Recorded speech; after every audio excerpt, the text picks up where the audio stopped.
Okay, let's start the stream.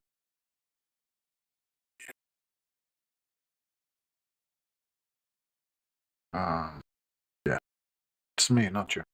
I need to work. I need to start the stream. Okay, so we've been gone for a while, or a couple of days. I think like 45 days, and I think 5 days for my new side project. Feel a bit like there's no sound for me. In place of, did I hear myself? No, I should check that before the stream. Yeah. Okay. I think just uh, concentrate. Been so many things. Why are we not seeing the YouTube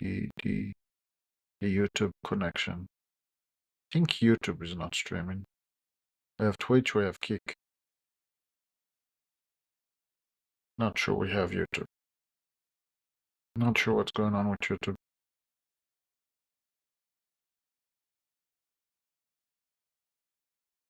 Okay, so we have a new project.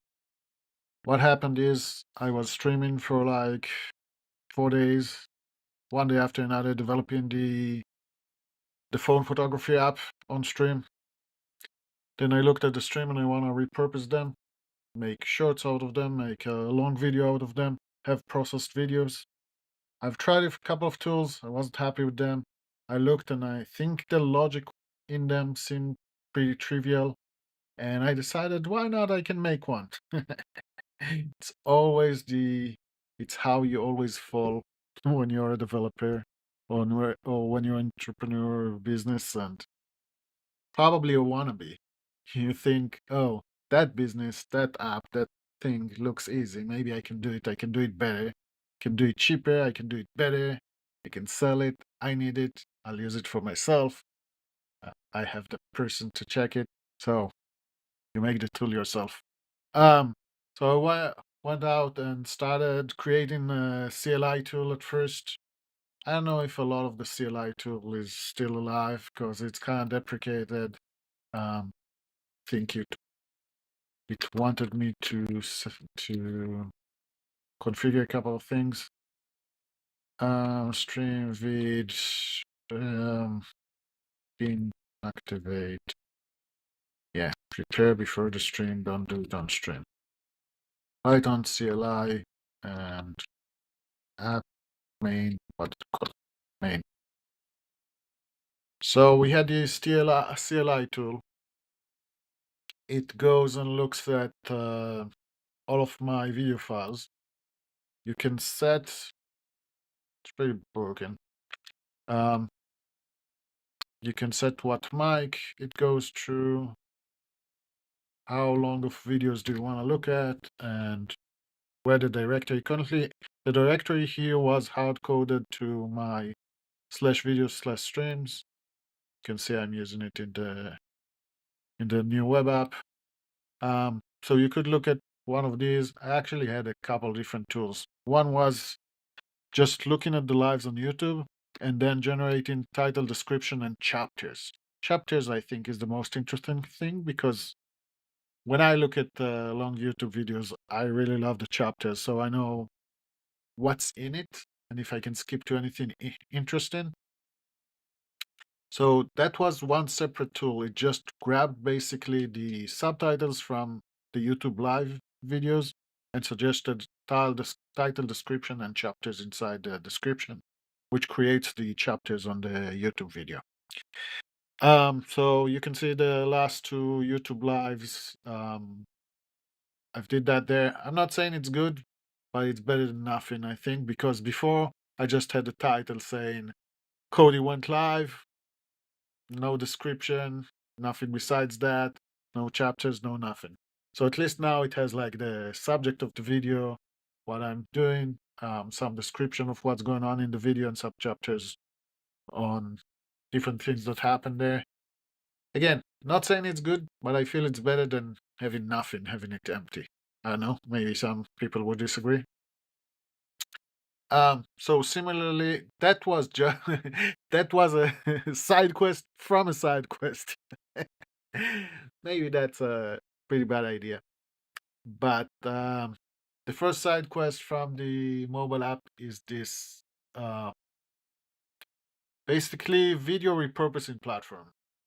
I've tested a couple different ones. I didn't like a lot of them. Yeah, I know the script. I looked at this couple that are just short generators.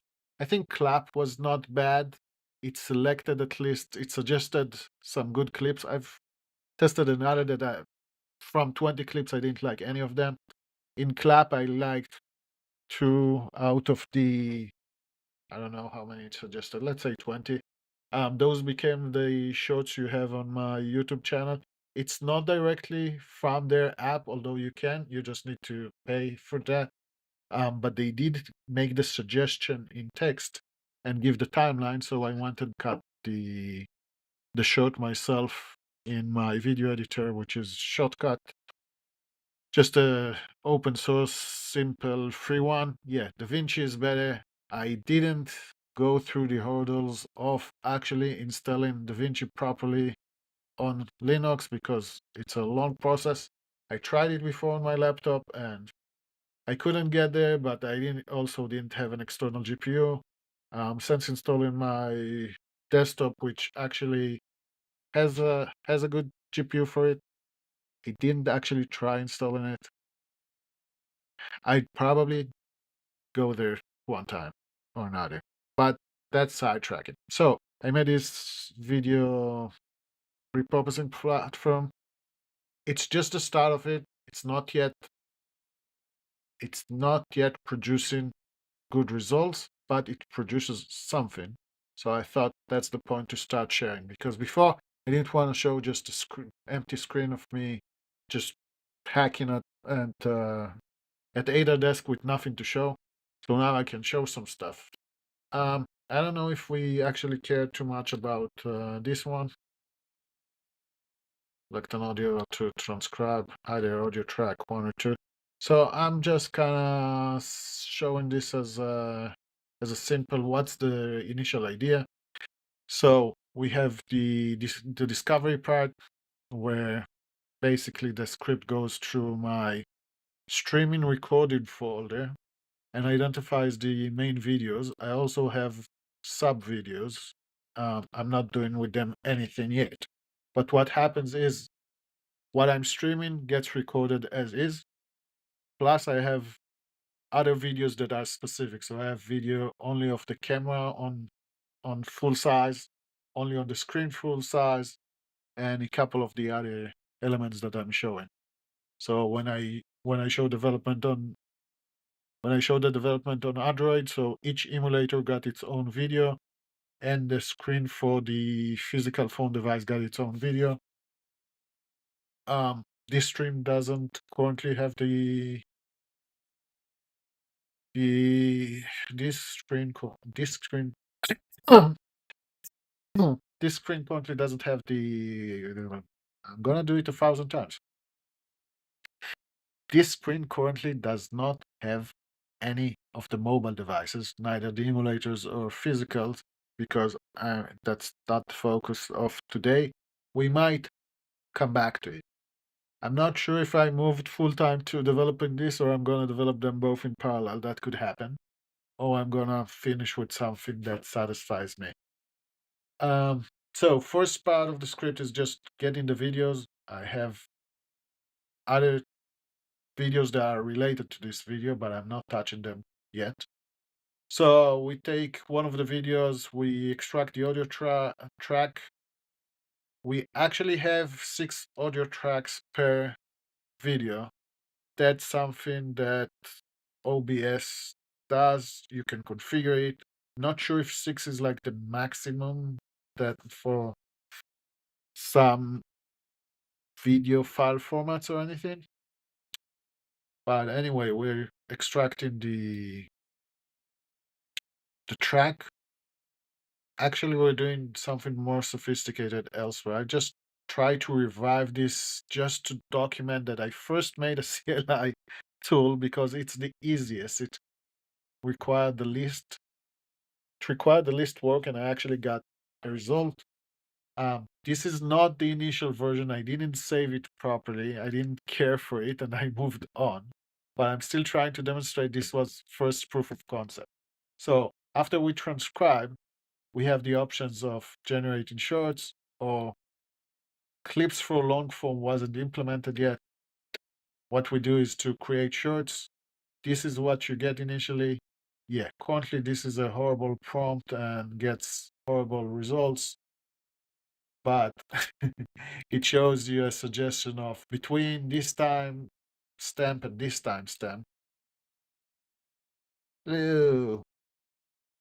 So we have with your stream, Vivian got friends to join. Admin. Oh, so we got Ramana, who's who joined to watch the stream and sent us a message. But I think he's just trying to advertise instead of actually have fun with us right now, right?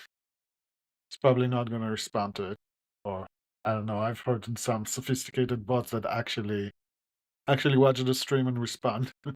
Someone was asking, "Who did I actually talk to?" Because yeah, whatever.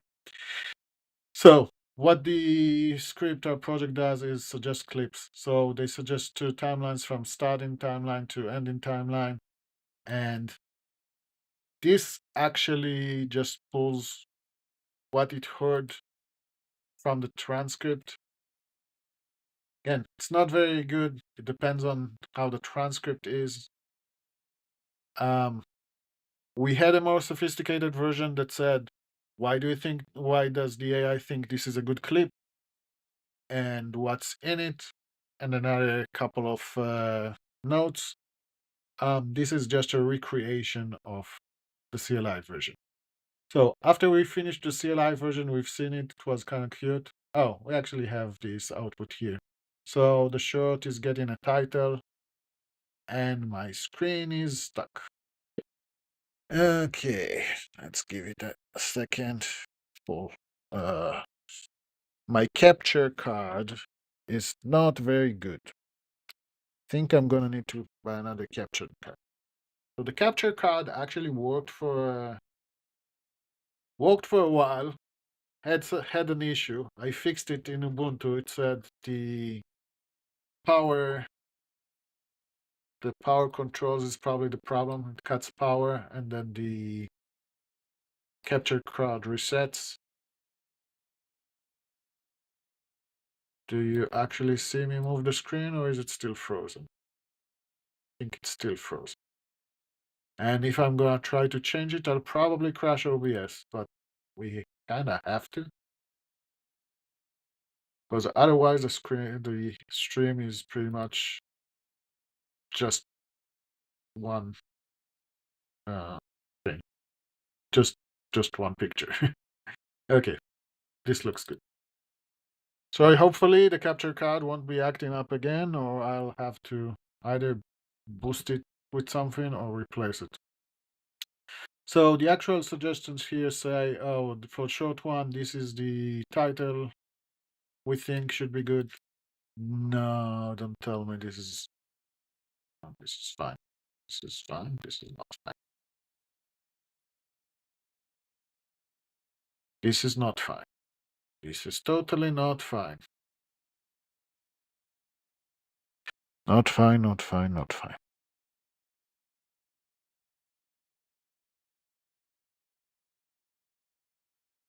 Did I just press it accidentally? No.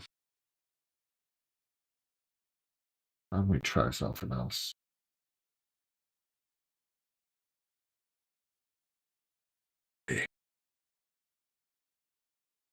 No. You stream and then you take a break for a couple of days, and then everything breaks. Okay, we're back. Do we have the capture card working? Not really. Capture card. Let me refresh you. Refresh the screen. Please capture, please work, please work. Okay. Hopefully it will last the next 2 hours and not 1 minute like before. Okay, so we have a shirt. There's a suggested title. There's a suggested description, or I don't know if it's suggested, but just a description. There's the start and end. There's the reason. This is a concise, opinionated take that could spark debate or argument among viewers familiar with cloud services. It is a quick hot take. So this is the reason why AI thinks this is a good short. Is it or is it not? That's a different question. I did not get to the quality, I just got to the functionality, meaning we have the generations of shorts and we have the structure for the code, we have the functionality of the code, but I've not yet dealt with actually getting useful specific clips that I'm happy with. Neither in the CLI nor the web version. On the web version, we can work and we actually have an interface for the user to adjust with it. Show you in a second. But basically, this is where I've got to in the CLI. I am abusing Aider instead of building my own LLM connections and configurations and all of that jazz, because while while the LLM can do it and suggested, oh, here's we're gonna use the OpenAI library.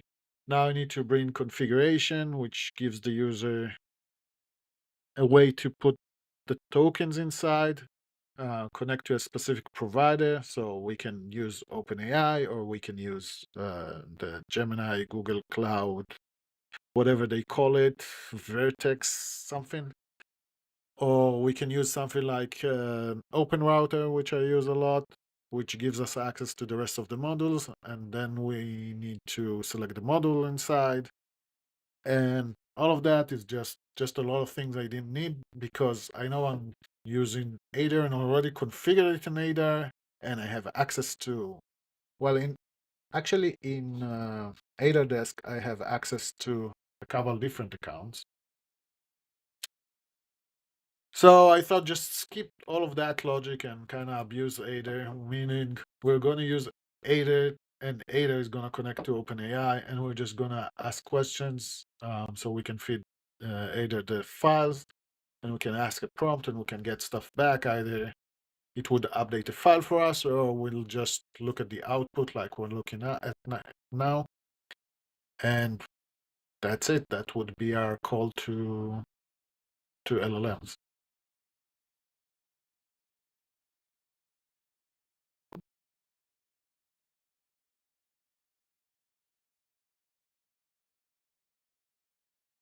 So how do I get rid of this? No, let's just ignore.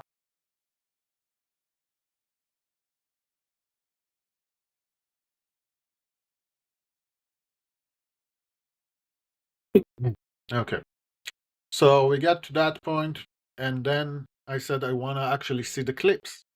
It's nice to have the timelines, but where are the clips? Of course, I can go to the editor like I've done using the third party, like using Clap, and just grab the timelines. But in Clap, I already previewed the clips. Going and taking those timelines and going to the editor and viewing the clips that way seems a bit cumbersome, so I wanted an actual clip viewer. And the first thing that came to mind is I need to make it into a web app, because in a web app, I can just render the media player, render the clip, and then see it. And that makes sense. That made a lot of sense to me. I don't know why I didn't think about continuing the CLI and just using some tool to render it from the CLI or making it open the VLC player or whatever media player and just show the clip. I decided, oh, I have to make it the web interface now. And then I went on that journey. So after deciding to refactor it into a web app, I went on that journey, and on the way I broke the CLI totally and had nothing to show for like a day and a half. or something, where I just try to get AI to refactor the CLI into web. But now we're after all of that jazz. So we have a web app running. That's what AI tells us to run. It's just Python web app. I have no idea what frameworks it used and all of that. I think it said something with Flask. I don't know if I care. Yeah, you can see serving Flask. I only remember the word Flask because I asked where am I putting the favicon to get rid of the browser warning about not finding a favicon. If you don't know, the favicon is the icon you might see on websites in the corner on the tab on the top. You can see where I'm trying to point the arrow. Maybe I'll. Okay, you can see the Firefox icon here. Or if I'll go to Google.com, you'll see the Google icon here. This is called the favicon. And the browsers ask for it automatically, even if the websites don't specify it, which is it's a weird decision because otherwise there's the specification also says you can say favicon something something link and then the browser knows about it. But the browser also decides to randomly just try it. This is favicon.ico. This is the um, normal name for it. Anyway, so we said convert the CLI into web. We did get these 3 tabs. I have not even tried this tab. We have this tab, which is I told you in the CLI I had a second script. It might exist there and it might work. But basically it goes and connects to your actual YouTube account. So when it connects to your YouTube account, it pulls all the when it connects to your YouTube account, it looks at all of your videos. And I was particularly interested in the live ones, and I've actually filtered it into the CLI, but here it kind of failed. And then you can analyze the video. And of course, this doesn't work again because I didn't care at the moment for this. We can go and tell AI about it, and maybe it will fix it. And now Disk is frozen, right?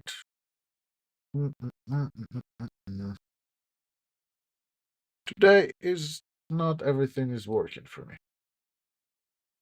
I'm not sure. I think this is GPU related, GPU drivers related. I've tested this to work before streaming. I restarted the computer just to have this working. And now it's not working anymore. I think this relates somehow to OBS and Ada at the same time. So I can go here, but I cannot go there. Search task, not search task. Why is this so broken? Okay, let's try this. Create new task. I just want to get into the chat. Okay. We're here. So we can tell the AI to start working on this while I don't care. We can do something else. Okay. Let's go back. So this is broken. We'll tell AI to look at it. Maybe it will fix it. Maybe it won't. Maybe the entire thing is not working for me today.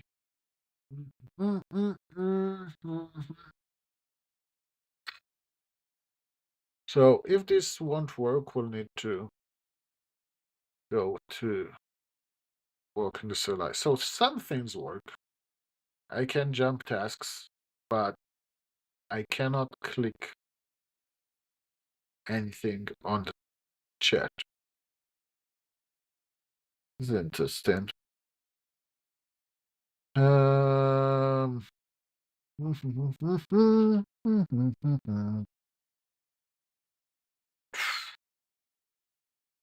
What do you do when some things work and some things refuse to work?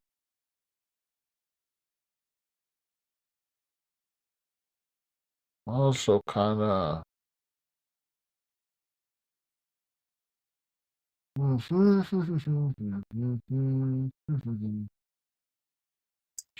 okay. When Ada Desk fails me, what I'm doing is moving to manual Ada. That's what I have. Anyway, let's see if we have that second script. That's on YouTube. Nah, it's not here. Okay, let's forget about this one.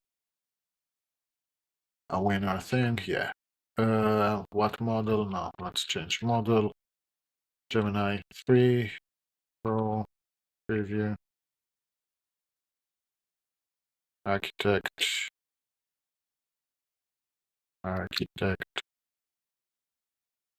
Okay, we have a model, Gemini Pro, Flash as the editor, and Wake as whatever light. Fine. Let's give it just the URL and the error, and let it work for now. No. Okay.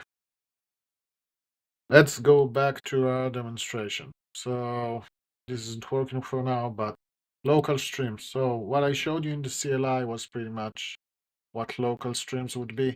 It goes and pulls all the local videos I have.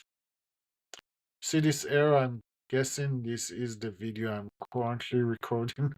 So in progress. I did not check this yet, but I'm assuming a video in progress would be a problem. You can set the directory here. You can open the browser, which sometimes crashes my computer, but not really, but I do have an issue. We can archive videos.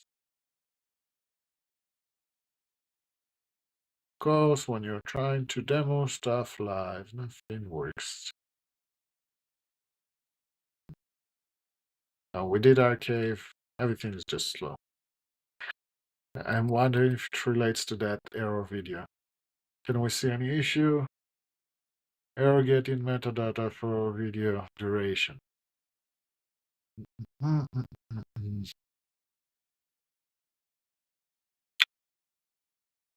Um,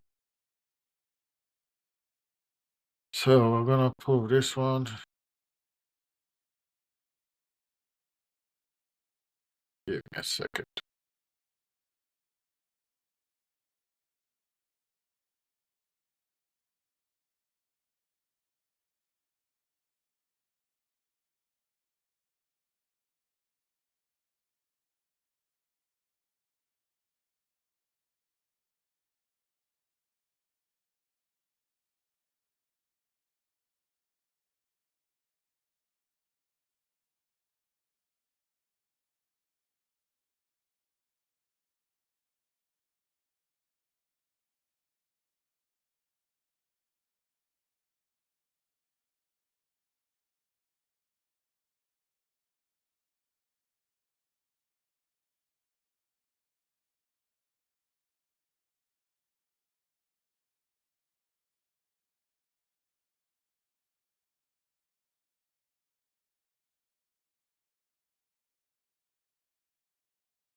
Back. So I got interrupted.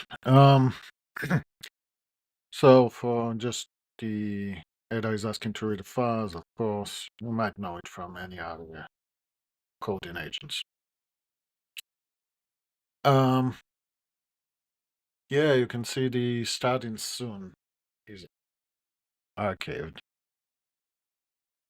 Why is everything archived? Because we tried to demo. Let's see what happens if I remove the archiving view. This takes a bit longer than it took when I've tested it. I have a feeling it's related to this one. So you can archive, unarchive, show archive. It's normal behavior. There's not a lot surprising in here. You can sort by the name, timestamp. So what starts to be interesting is from this side. Like we got a file name, we got a timestamp. Sure. Duration of the video, cool. You can decide to filter for videos from 10 to 20 minutes and just to find them. If I don't know why it's so slow. Maybe we should go to power mode. Maybe from power mode to balanced. Let's see, does this help any? Not really. Okay. So we can filter by duration, and those starts to be the interesting parts. Of course, we have a thumbnail from the video. We can load and show the video. This takes a couple of seconds or a minute because the media is so slow. Why is it now too low on the screen? Doesn't matter. But this is one of the previous streams. Just playing it. Just normal media controls. Nothing special about it. This is like the name of the video file. And we have the status, which becomes analyzed. It starts as something weird. I don't remember the statuses. What happens is when we see a new video, we start to analyze it. You can see we have different audio tracks, which I tried to rename. So many things are broken when you try to demonstrate them. I swear these things worked before. So basically, we said that the video can have 6 different audio tracks. That's the default settings for OBS. So we look actually and transcribe all 6. And well, that's not perfectly true.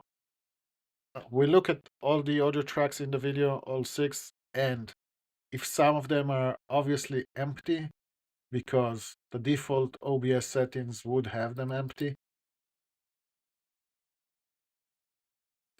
This.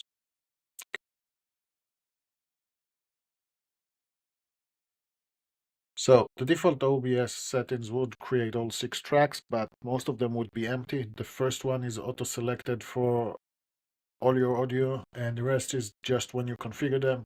If you don't configure any specific audio, the tracks would be empty. So we are trying to detect if any of the audio tracks are empty. If they are, we don't need to transcribe them. For all the rest of the audio tracks, we try to this word transcribe is getting to me. Okay. So for all the audio tracks we don't think are empty, we try to transcribe them with Whisper, which is a local transcription that uses your GPU. I don't know much about it. I heard the name before. I didn't even mention that name. LLM just decided, the AI coder just decided to use it. I'm fine with it. Works fine. Yes, we can use third parties. If you don't have an external GPU, you might want to send them to a third party and pay for the API usage instead. When we if and when we commercialize this product, we would add that option to decide if you're going to use the local transcription. Probably recommended if you have a modern GPU. I don't know exactly how to define the criteria, but if you have an external GPU, you probably want to transcribe locally, and if you don't, you probably want to send it off to a third-party API to bring back a transcription. So when we connected to the YouTube accounts, we actually, you know what? Let me move this over here, and maybe I can show this at the same time. Maybe. I don't know. So the architect said it worked on that. So what we do on this channel, on this stream, is usually develop and test in parallel. So while we're talking, the agent said it try to fix the issue. So we're gonna test it. Yes, I have more YouTube channels than one. Okay, so here what we tried before is press analyze, and then we got the crash, and now we got a different crash. So we're gonna copy this and send it to our agent to look and fix that for now. Gonna close this and come back. Okay, so as we said, we're trying to transcribe all 6 audio tracks. I should probably ask another agent at that for now. Model Gemini 3 Pro preview architect. Yes, I can change the defaults and have those. So the reason my defaults are a bit weird is I said I'm abusing Ada to actually, in our code, to actually do things like respond to the audio transcriptions and make up the shorts. So it is configured with a weak model and not in architect mode because we just abuse it at the moment. What I wanted the agent to look at is in this string, clicking any of the cells in the audio track column. Don't do anything. Maybe let me. Does scrolling change anything?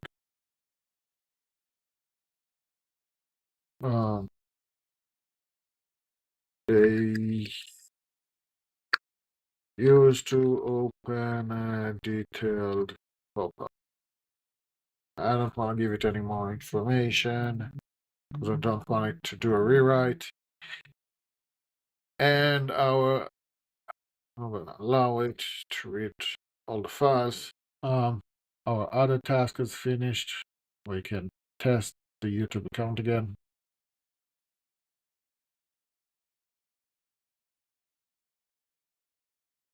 Kind of funny because it's a side quest inside a side quest, but let's see if this would work now.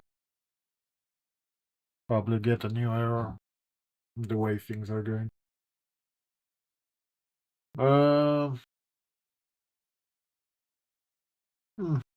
That's a little bit better.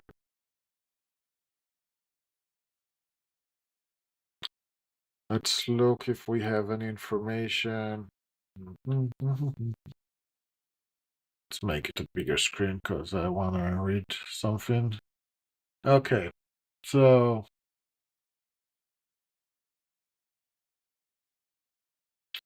not sure where we are. I'm gonna give it a couple of returns and I'm gonna refresh the screen. And once this does its thing again, okay.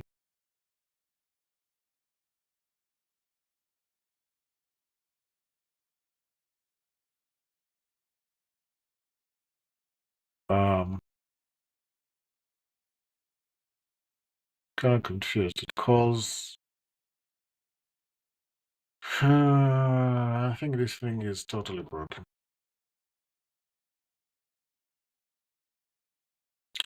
Honestly, this looks a bit complicated, and I might take it offline.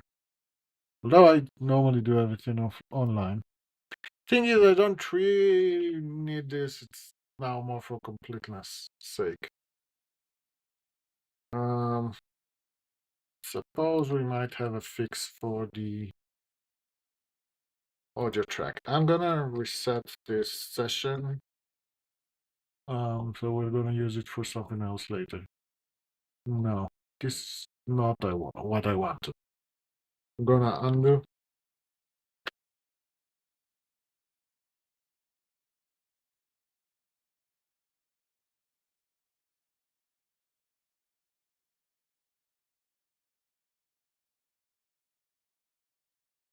Okay. So let's repeat what let's look at our prompt from before.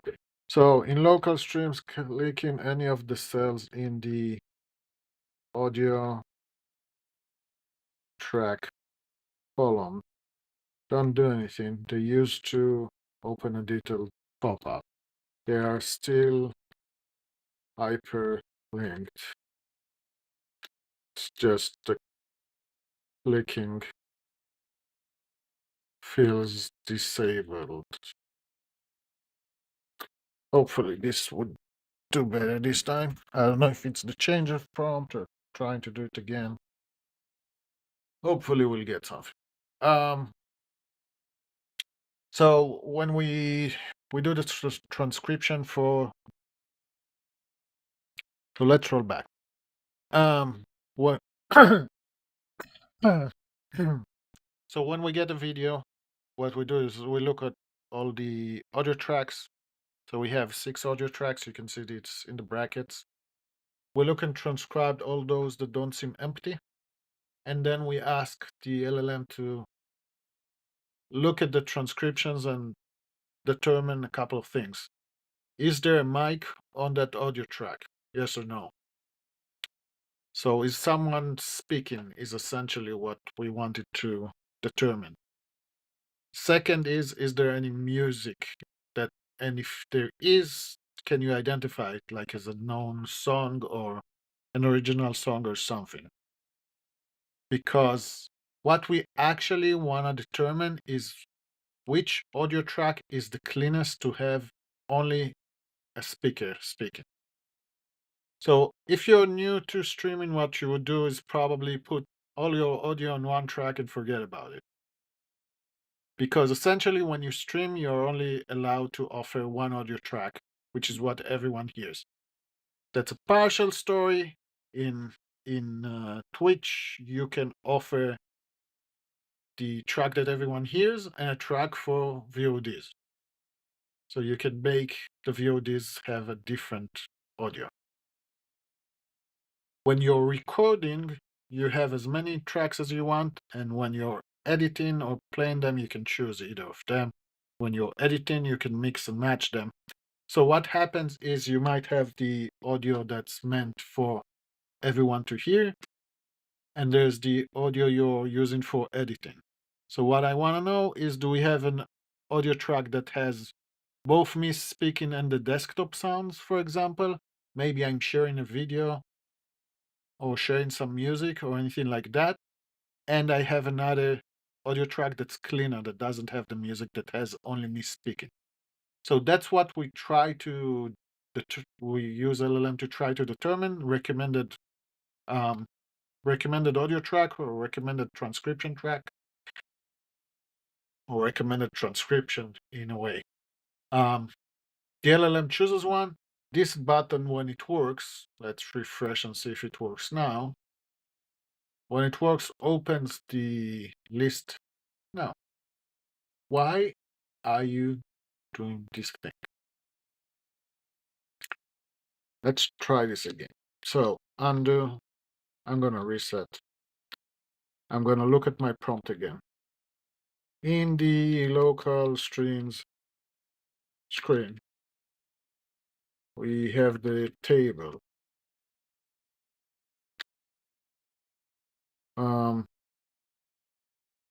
Let's say the column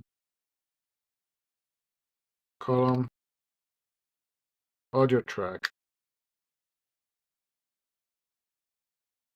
has cells detailing the selected audio track and total number of audio tracks.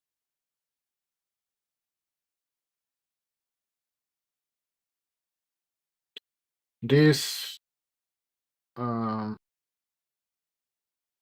this column is clickable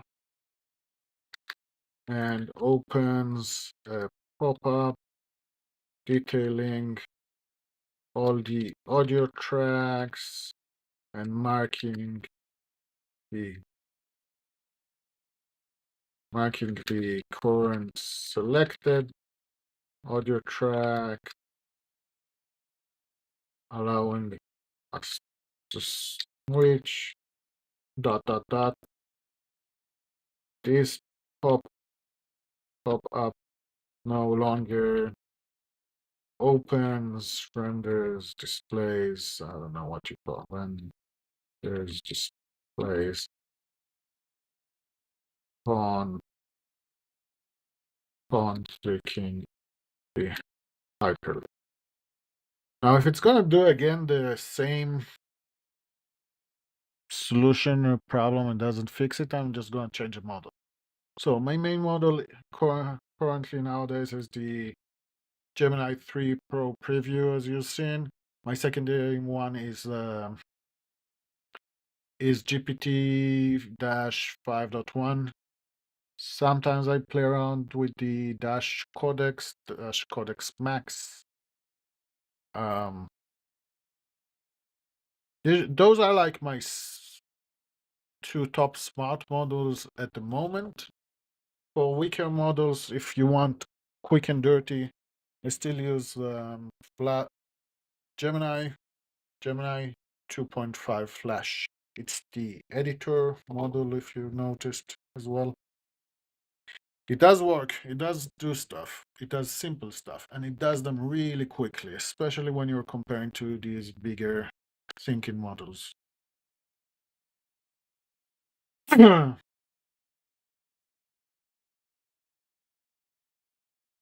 So from that transcription track, we produce also the count of words and the words per minute. I thought that's interesting to try to discover the correct track. Then I thought it might be just kind of fun to know, oh, you talk, either there's probably music or something interrupting or someone else talking, or you talked really fast in this video, and you talked way slower in these videos. Or at least, or maybe you had way more empty air, just dead silence in these videos, and these videos you actually delivered properly. Okay, there I finished. Let's see. We actually have what we want, or we're gonna fire this model for this task. Okay. Getting better. At least we didn't get the top one marked. Yeah, that's an interesting error. Do we get anything? Yeah. We get a 4 from we get 4 from our server, and we get just this response in the UI. I copied them both just for completeness. Let's see if it fixes that. You can see these words per minute. This shortcut. I don't know why I have this one. Total words. Yes, you can look at more files. Look at routes. And can repeat ourselves a bit, I guess. Usually I try to keep the same session if we're working on the same screen, so working in parallel doesn't collide in changes. But for small changes, I might allow under column words. We don't need the info sign for a pop-up, say words. Is it what it actually says? Total words.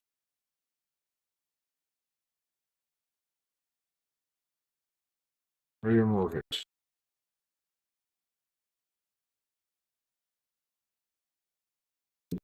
I'll allow you. So it said it tried to fix it. Let's see. Edit the route. Okay, we got this back. Yeah. So this is what was talking about before. Why is speaking broken?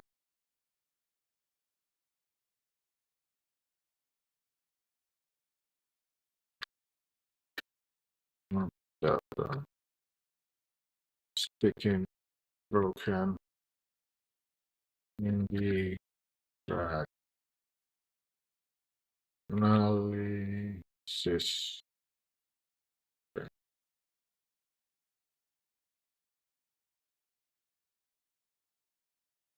Used to word I had had a different name.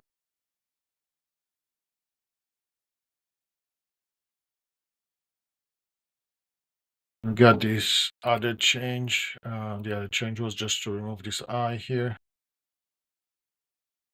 Yeah, usually this doesn't even need the architect mode. Okay, so show and tell. I've told you about us actually analyzing all the tracks. You can see all the tracks. There are 6 tracks, as I've said. You can see we found 600 words here and only 300 words there. I'm not gonna read the exact number. So we found way different number of words for in each track. Probably this is the right track. Says classification failed. Oh, we can try to reclassify. See if this would work. Oh, they're all broken now. This worked pretty well before the stream, and now it's all broken. Okay. So we mentioned that we ask AI to look at the transcript and decide if someone is speaking there and if there's music there. So we have these 2 columns that are like Boolean, yes or no, true or false. You remember I mentioned us trying to figure out even before LLM if this is an interesting track or not. You can see we actually have 6 tracks recorded, but the last 2 have nothing in them. Either they're disqualified even before for being quiet, or they're disqualified for having nothing in the transcript. So we're not gonna select them for sure. So we want to select the transcript that's the cleanest for only the person speaking to create shorts out of that content. That's the idea. Gonna allow you to do whatever. Okay. So we've seen we can play the video, and we have the most important button is the create shorts. So for the create shorts, you can see we're talking about, we have shorts for this video using this transcript track. We have a global prompt that says, what do we want to generate? So we're gonna say generate 5 to 2 short clips. I'm gonna say generate up to 20 clips. I'm gonna change it and say below 3 minutes. Most should be below 1 minute. Prioritize funny or surprising moments. No. Prioritize anything that sounds emotional. Emotional. No. Emotional. Is that how you spell it? Yeah. Prioritize anything that sounds emotional. Transforming for mean like what do you call like the moment in a story that changes the plot. Transforming. Let's just say transforming. Emotional, transforming. Um, Success, failure. I can be more specific to my type of videos. Um, I'm just thinking. It's hard to think out loud for me. I'm used to thinking it quietly. So prioritize anything that sounds emotional, transformative, success, failures, demos of features that sound clean, story-wise.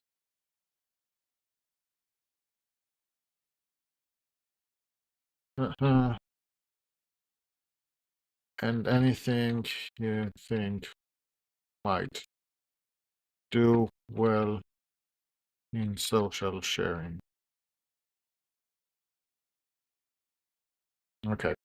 So we can do regenerate with the new prompt, and it should save the prompt.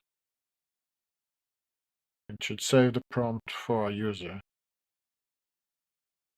And then it'll value JSON. Huh?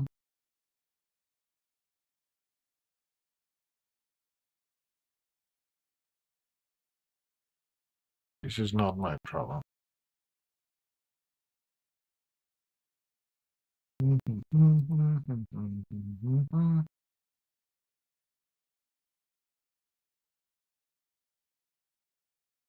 Okay.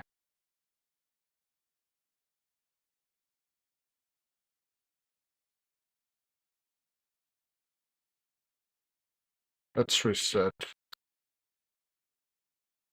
When I change the global user prompt,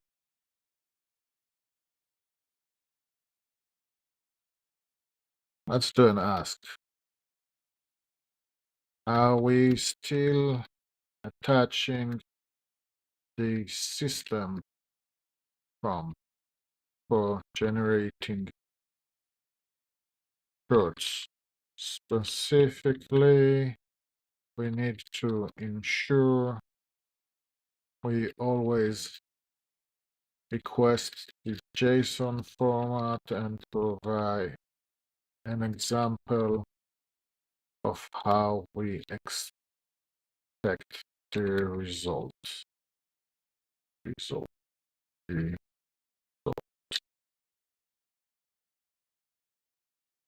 Okay. So this is a bit broken. We'll verify soon why. Let's put it in a notepad because I don't want to write the same again. Not even saving this, but hopefully this doesn't crash. Okay. Anyway, so we can edit the. So again, when we generate shorts, we can edit the global user prompt. So this is the request how the user tries to tell this, how the user tries to tell the LLM which shorts he wants to generate, what to prioritize, length, content. Is there a specific style you like? Is do you find that there are certain videos that work for you or certain things? Like if you find certain things that the LLM keeps generating that you don't like, you can either tell it explicitly that you don't like them or better focus on the ones you do like. So this is just an instruction for the LLM, for the AI to try to get the videos that you do want to get. Just gonna let it do its thing. Refine shirts. I think I should change somehow how this UI is because you should see the shirts for this UI needs to change because you need to see the shirts for first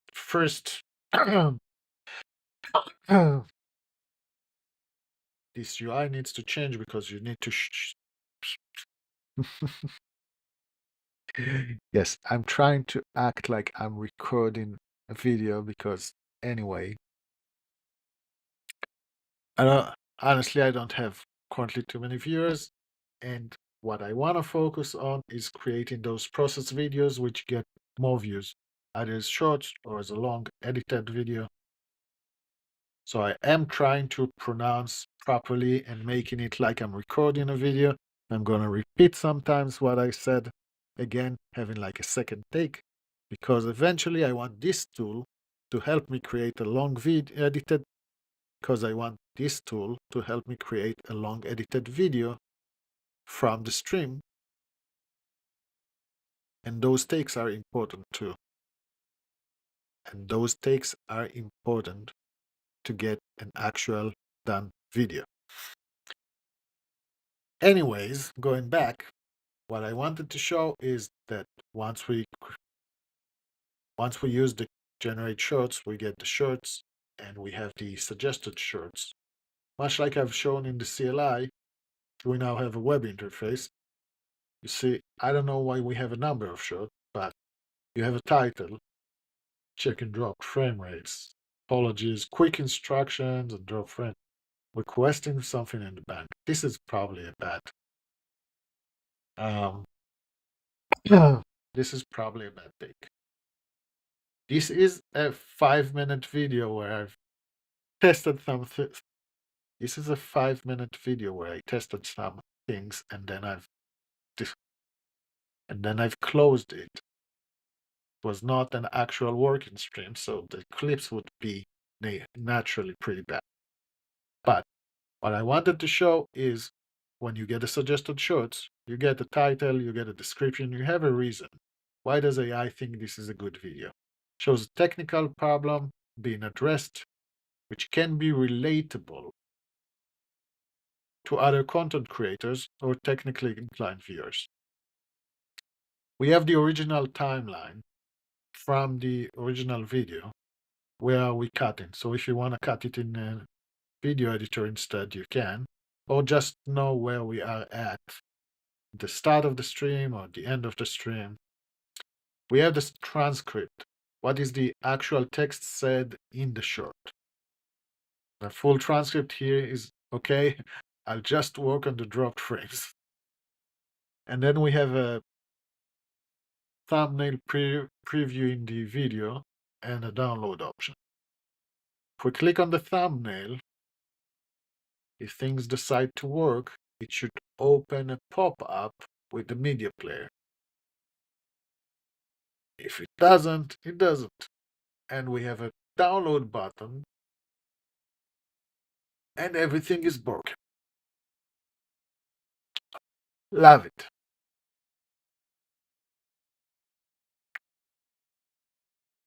Then we go back to our close friend. What was the last thing we asked here?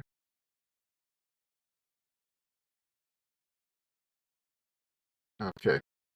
I'm going to open another task and we're going to change the model again to Gemini 3 Pro. I'm going to admit there's another reason why I'm using Gemini 3 and not GPT, although I actually did test GPT 5.1 and then I've tested Gemini Pro and I was impressed with a better result, but that was not an objective test. I've looked at the benchmarks and it seemed better. But another reason is they give you a free trial. For 90 days, you get like a $300 credit. And I don't think I'm going to spend $300 credit, so I have like 3 months for free. Less than 3 months, but I'm going to use it. I'm also using the smaller model, and it's also using the same. The current problem with the current biggest disadvantage of Gemini 3,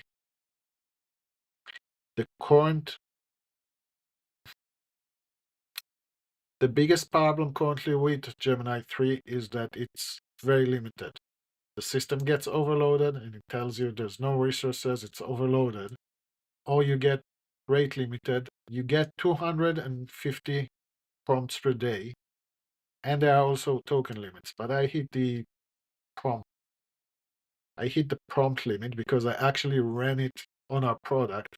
So I ran hundreds of calls for nothing, just for testing stuff. Because I didn't think it through. It's very easy when you automate to cause too much usage. Okay. Architect, and where were we? So for the Suggested shorts is the name of the table. So for the shorts for screen, page, in the suggested shorts table. Clicking either the thumbnail to open the pop-up media player or the download button are both broken. Actions on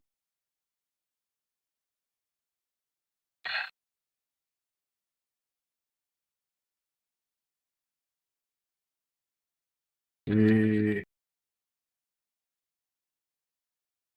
media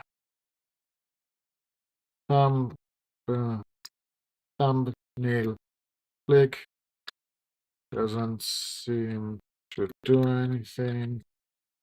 The download button gets to a page with error search ever. Do we see anything? It should be in the same one. Do we see any errors here? We can copy. Not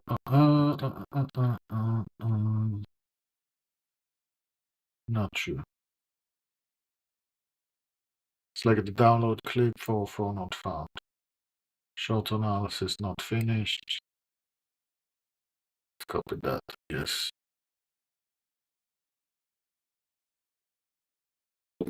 Okay. So let's go back to the original screen. We should have had a couple of fixes. So when we click on audio tracks, speaking is not fixed. Specification is not fixed. Nothing is not fixed. Let's look at one of the longer videos. See if this one looks any different. Yeah. Actually, this is better. This is, I guess, the more modern one. This is how the track analysis shows when it's working. You can see the speaking, true or nothing. So you can see here we picked up a transcript with 160 words, but AI say this is not a speaking transcript. It's interesting. And we ask it if it identifies a music. It says no on both first tracks, and on the third track it says this sounds like a game. So we recommended to have this track. And you see the other are candidates, and this is recommended. And you can change the thing. But this looks properly. Okay. So if we try to create shorts out of the longer video,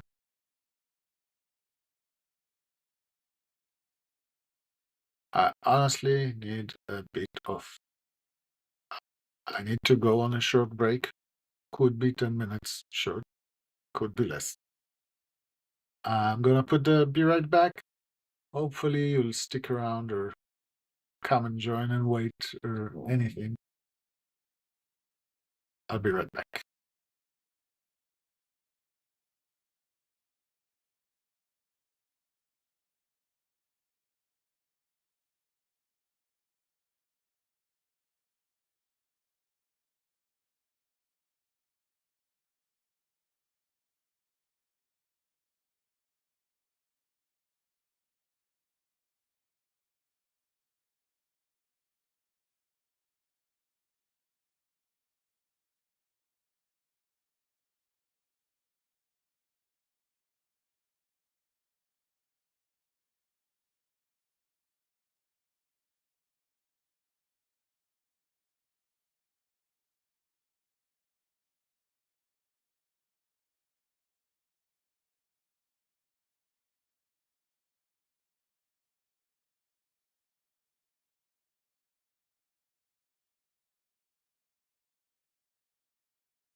And we're back.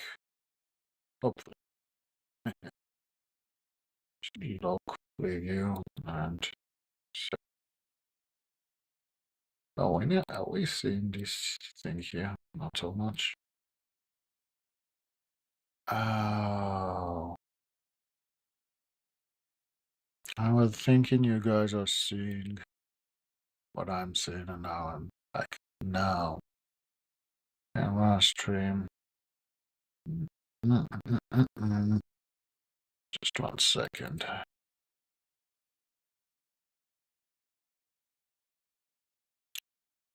So this did not get updated.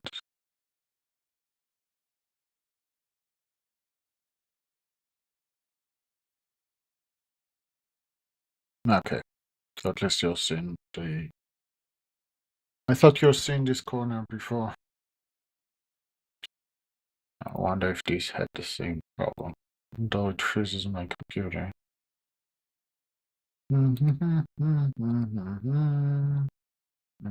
Crashes this. It crashes OBS. Starting to think maybe my setup is not great.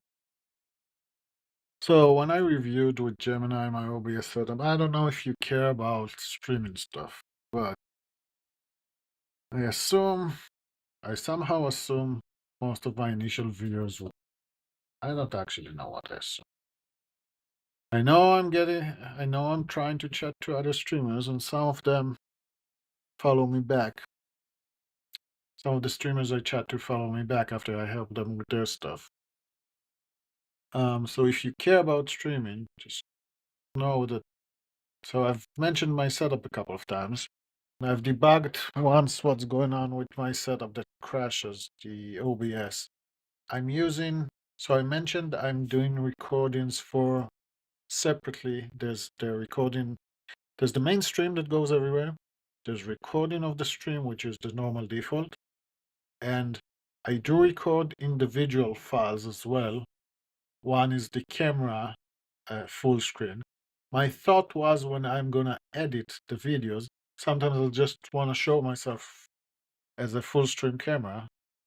An example.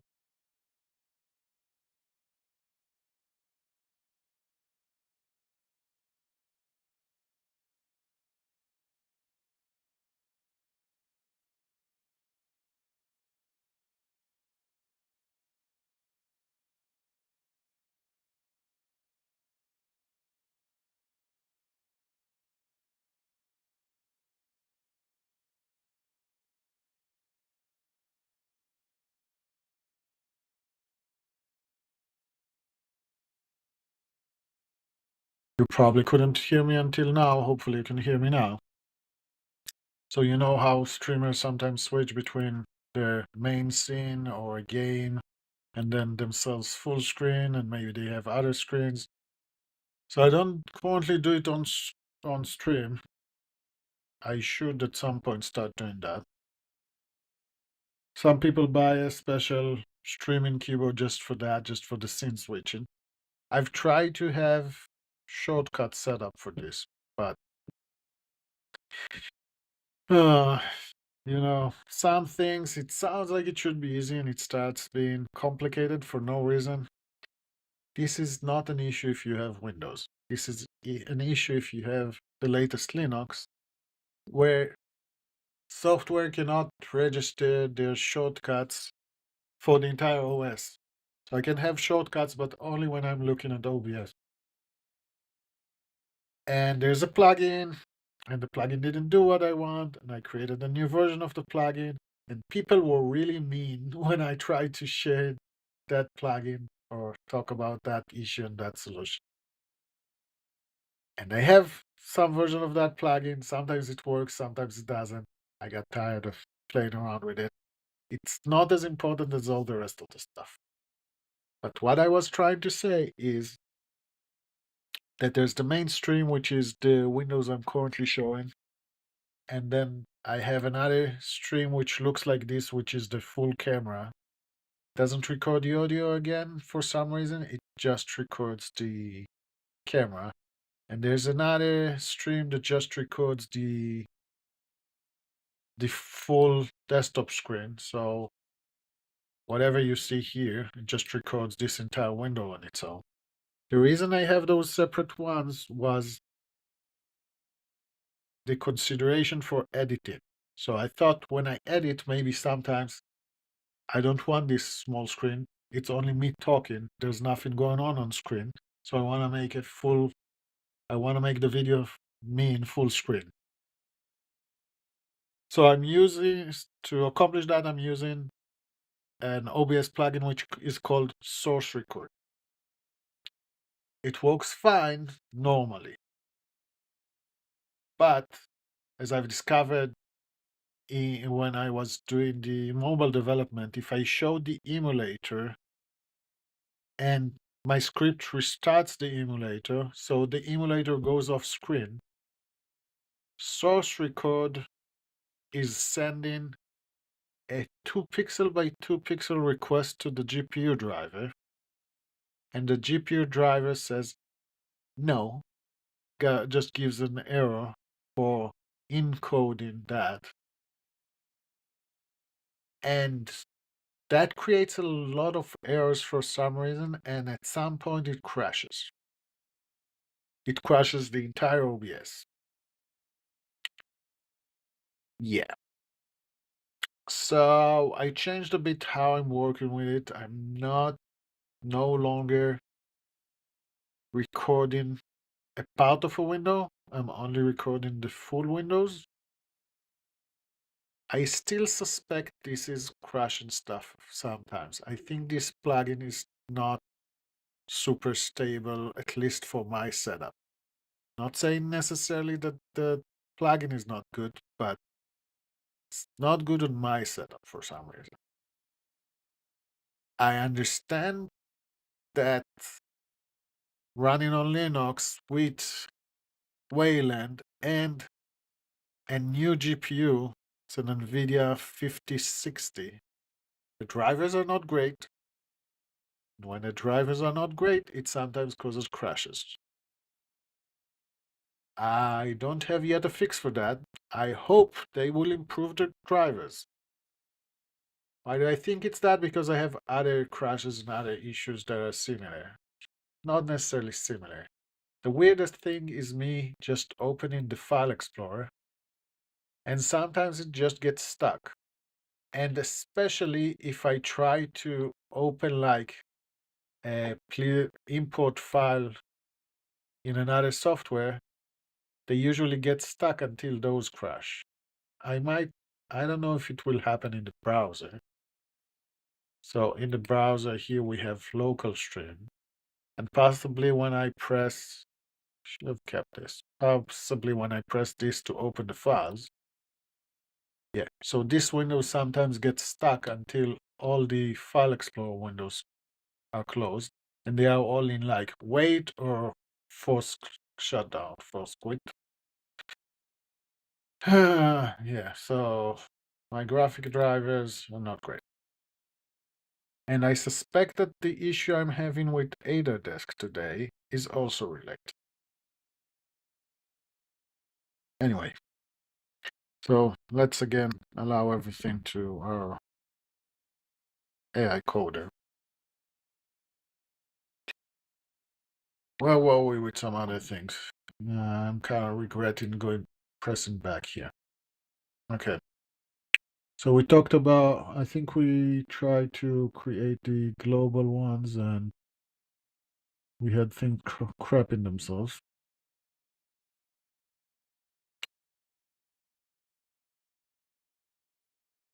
What else did we have? So here, yeah, this is the one that crapped out. I think we are good here. We are good with the speaking. I've showed you. We've tested this. So this speaking, true or nothing, this looks good for one of the video.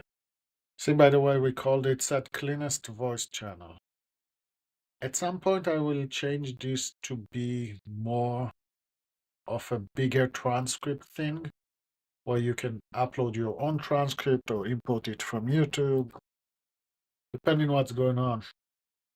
So currently I'm mainly looking at videos I've recorded, but if I share this, maybe people care more, don't necessarily record or don't want the complications and prefer to import from YouTube.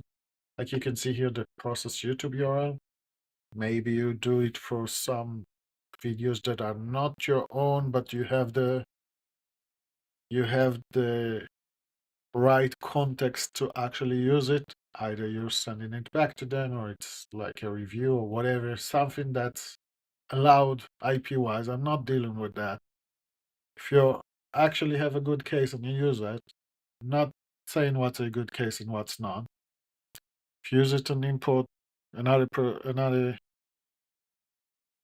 if you use it and input a YouTube URL, you might be actually using the YouTube transcript unless you decide to retranscribe. We'll see, but then the track analysis should show you the YouTube transcript. Or you can upload your manual transcript if you like. Anyway, so this is good. What we're doing is resetting the agent and I'm moving it here as the clean one. So this is the one.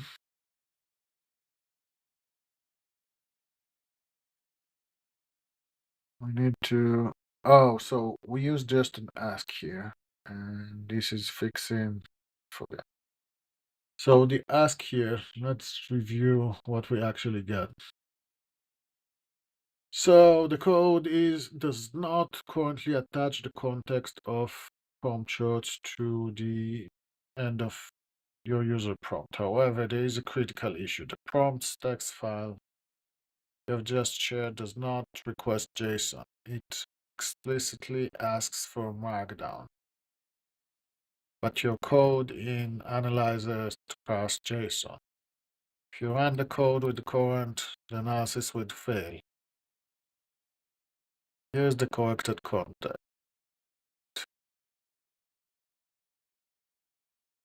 Okay. Um, what I usually do after an ask is basically just the architect, please implement. Implement, address the above, doesn't matter, give something, some text for you to say, look at up there and do whatever was said there. This is my flow for the most complicated tasks. Is actually, I call it's like a 3-stage. Because the one stage is just you're asking the coder to do something. That's good for simple tasks. Second level is using the architect. The architect says, oh, you're an architect, tell the engineer what to do. And it usually analyzes a bit more and might think of a higher level and improve that. You can see ADA's test rate, and they improve between, let's say, 10 to 15% the result they get on tests using this system. And sometimes I use ask, and this is like a 3-step. So I'm asking a question for it to review something higher level. The intent is not to talk so much in code changes, but in the concept of reviewing the current situation. And then I tell the architect to go fix it. So it sees what the higher level analysis is, it does the medium level, and there's the code. That's the way I kind of describe it or view it.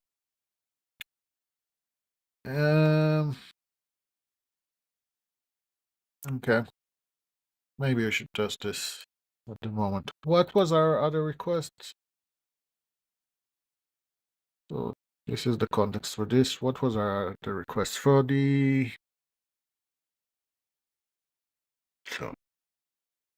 so the other one was our issue with download and play doesn't work. Okay. What happened now?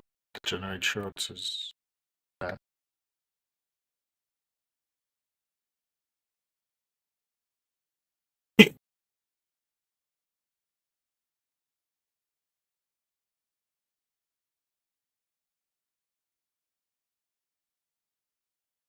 see if we get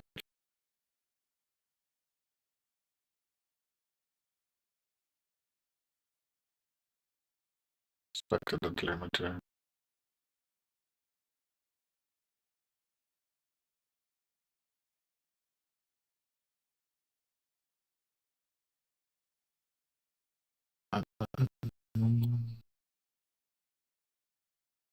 So we got an output from Ada, but it's too long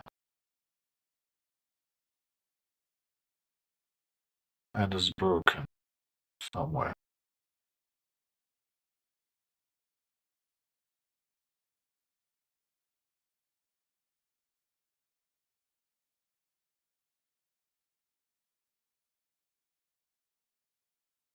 So I'm gonna go back to the one that coded last and I'm gonna tell him to.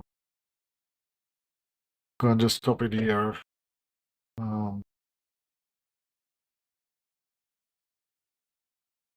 Did it actually copy the error properly?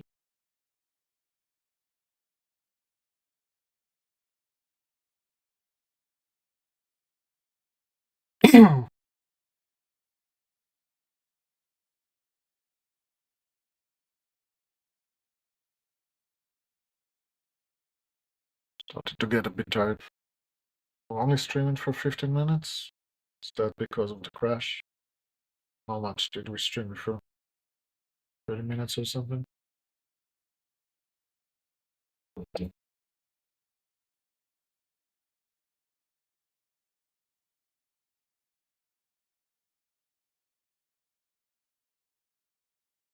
Big change.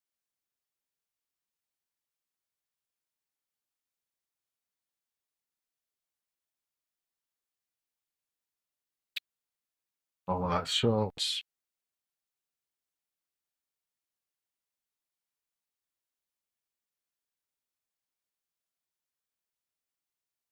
A huge change for something that was working before and somehow broke. Yeah. Maybe we need to compartmentalize the code a bit more.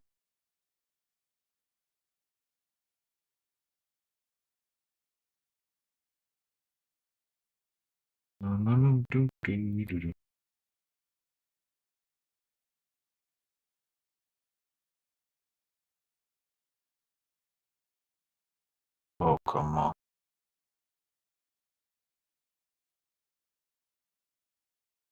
It's just going and going and going.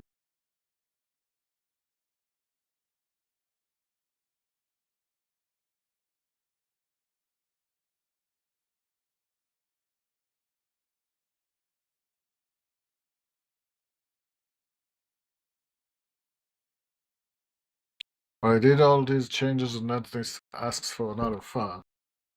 I'm gonna say no. Oh, it was the architect and not the editor. Thing is, if I say yes, it starts from this. It starts again.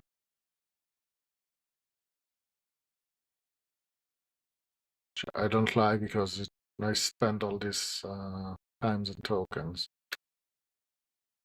Add the file it wanted. Let's say edit.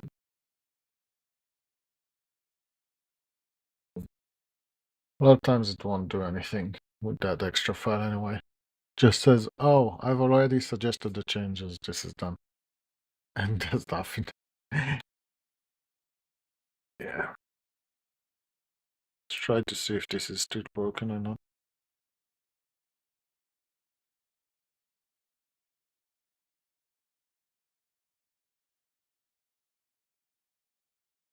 Well, it's broken for a different reason.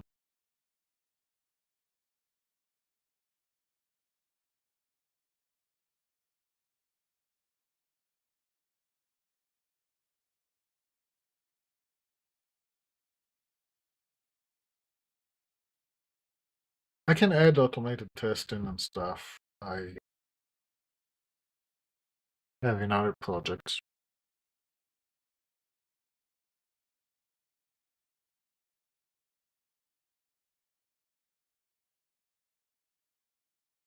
What should be our automated? Oh, automated testing for the web project.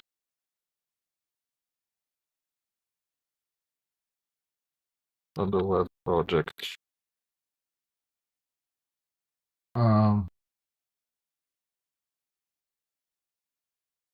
Like printing by and all the pages.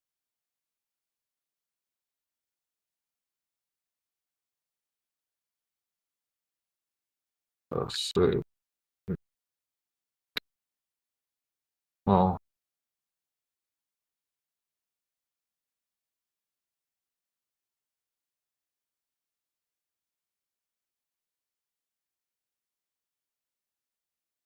okay. I don't know. It kept changing stuff. Not sure if it's the same. We're gonna get the same error with the new one. It's gonna refresh. Same error, I think. Oh. Huh. Didn't even know it's clickable. But okay. Let's give you the error. Create tests, add write tests for the DB, page rendering, update GitHub CI.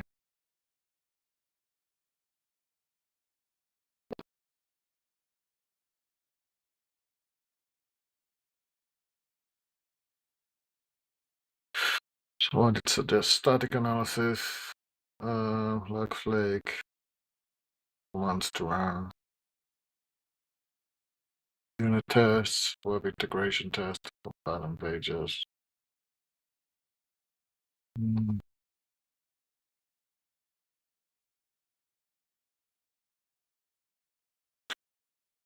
Don't add.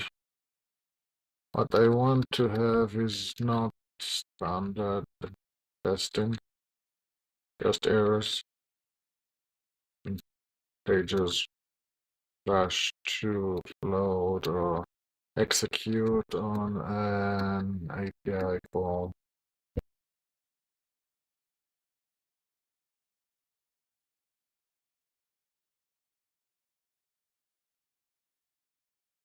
Something generic that would always work for any file path. I don't know.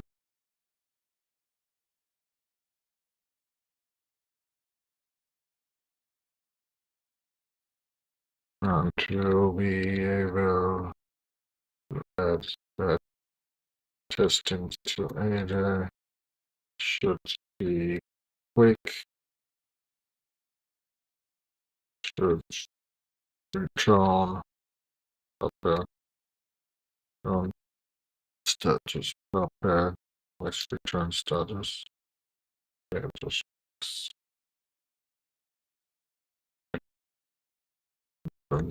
one line there. And then close. And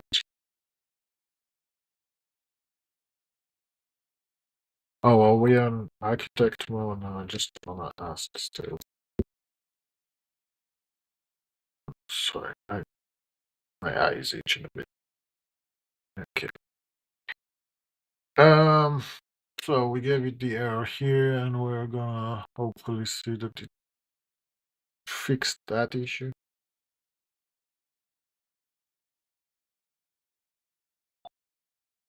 Okay, so we fixed that issue. Here are the shorts again. Does the play work?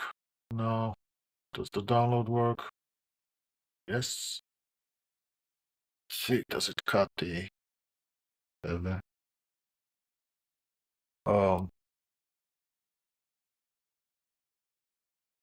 cut video is only audio. How many seconds should it be? Like 1 second? Got 42 seconds. I don't think that's right. It should be about 10 seconds. That's about 10 seconds, that's fine. Mm.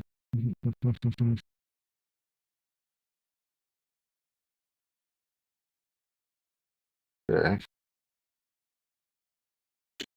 Let's reset you. Download.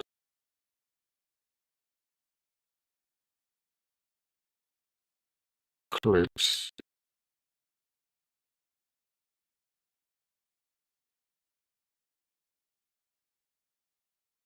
Under the shows.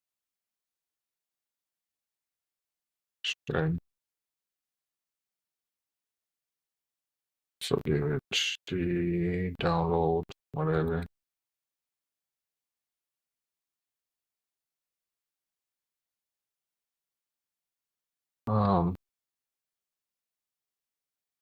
Have just audio without video. Listen.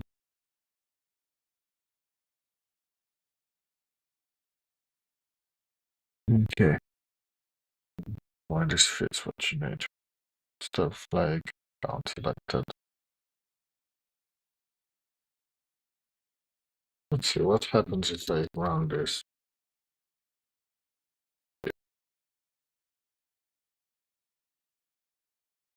Why do you want me to install? Oh.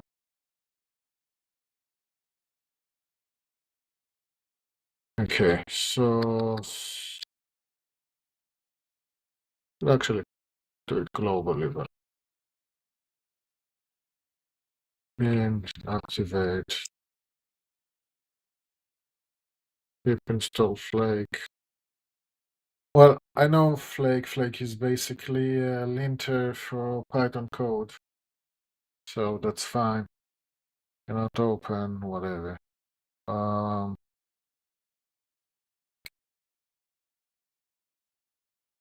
What is smoke? Smoke says like smoke test, but we don't have it yet. So what does Flake? Don't need to install it every time. Okay, so Flake says there's no errors basically. Yes.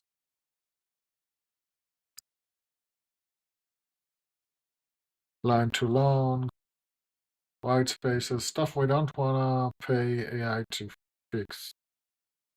Is the problem with most linters, but it did give us a command that's cleaner.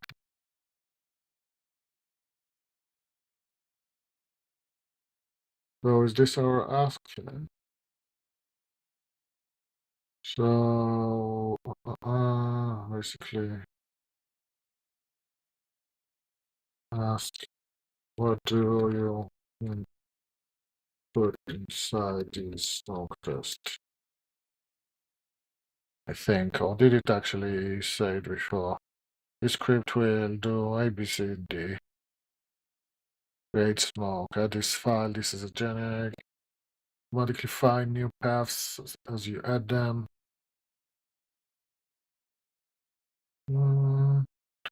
So create an app, config, test client, app initialization successful, auto discovery, hit every route. And this kinda seems cool. It's not code, it's editor. Edit, editor, edit.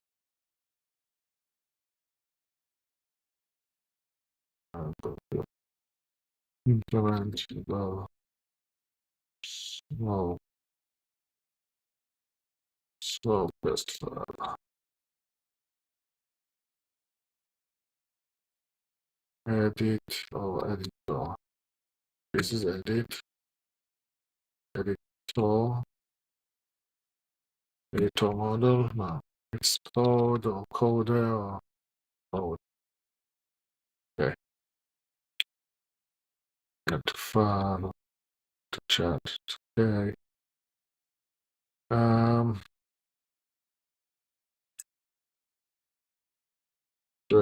don't have a .a yet, right?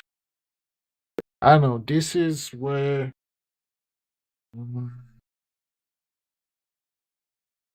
so what happens if I put it here. All the Ada calls would want to call this, would want to do it. So there's Ada we are using Ada desk, and then we are using Ada as our LLM gateway. As an LLM gateway, it would be pretty bad to put this testing in there.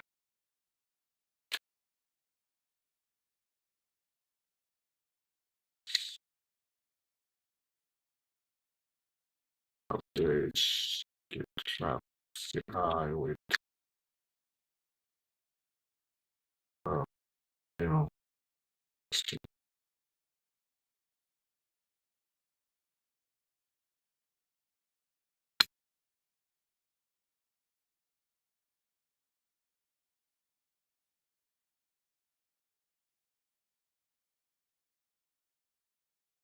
yeah, now sleepiness started hitting me bad.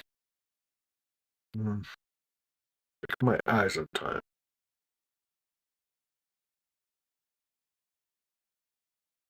Might need a stretch. Maybe I can do some stretches on stream.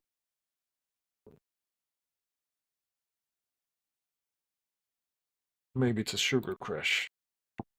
What did we ask here? To fix the downloads. Let's see. When we try to download, let's download the last one again.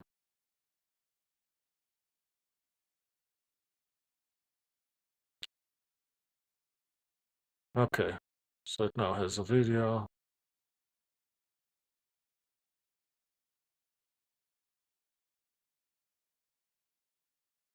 It's fine, it has videos, and it has audio, so this is fine.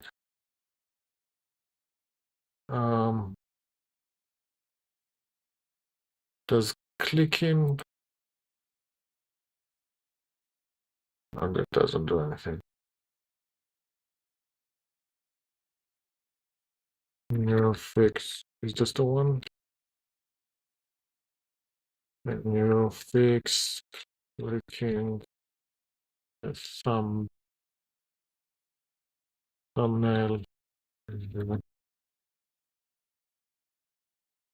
shots for screen, should open pop-up with player, so the clip currently doesn't do anything. It's worked before.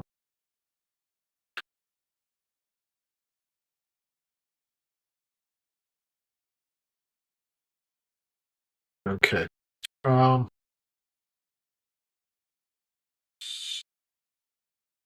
You wanted to check this prompt. It actually saved what I gave it before, which is nice. Let's see if regenerate, clicking it actually works or not.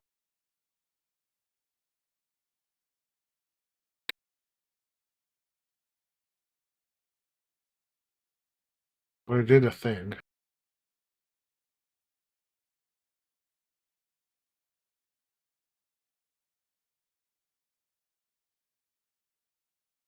Good.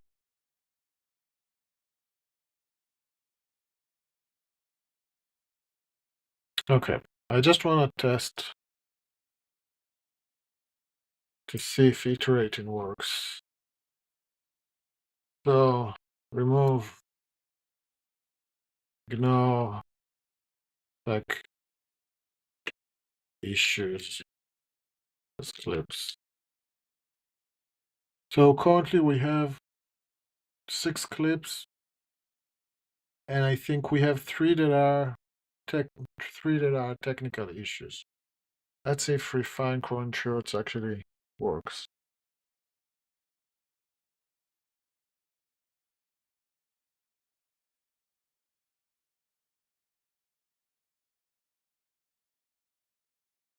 Hmm?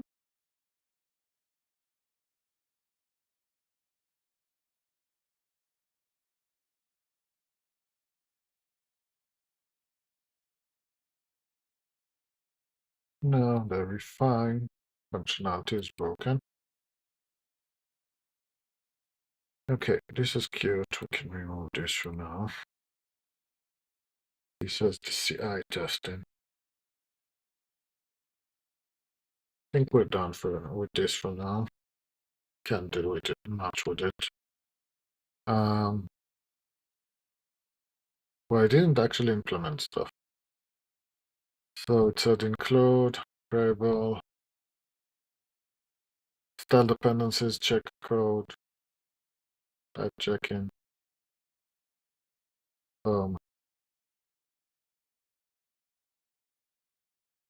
This is stupid.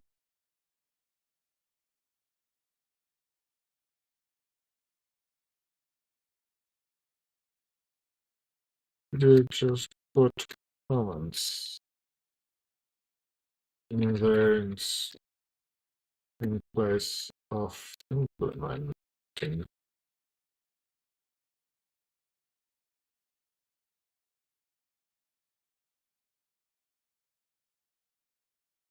So this is for the player, and this is something we had before. We get uh,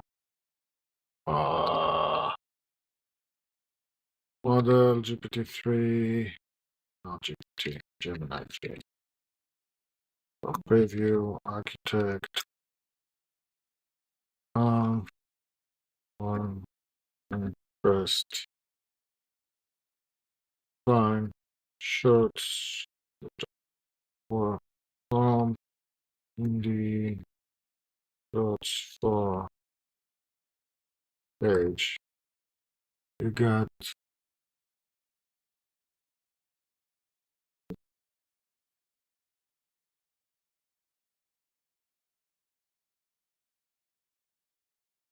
this is kind of confusing.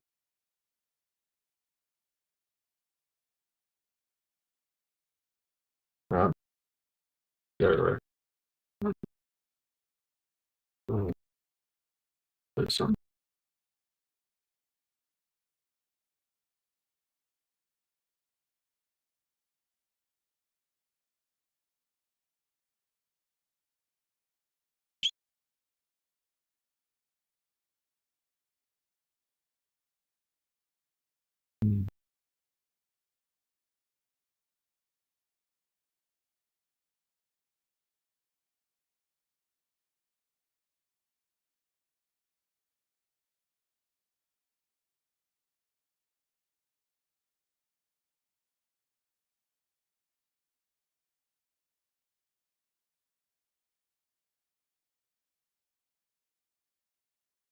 Okay, let's go back and it's the other thing. I'm expecting it to ask for files.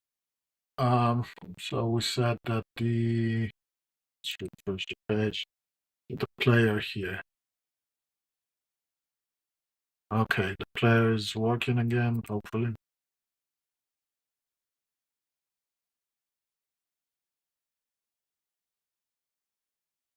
Are we making the player start on mute?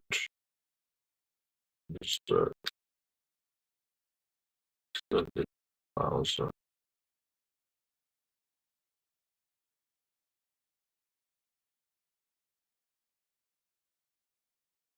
We can choose debugging.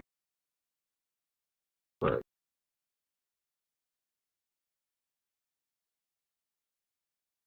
Okay.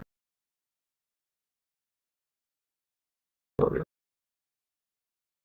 So this is another section that I didn't show you before. So when we go to play a short, we're playing whatever the title of the short. We have a normal media player play.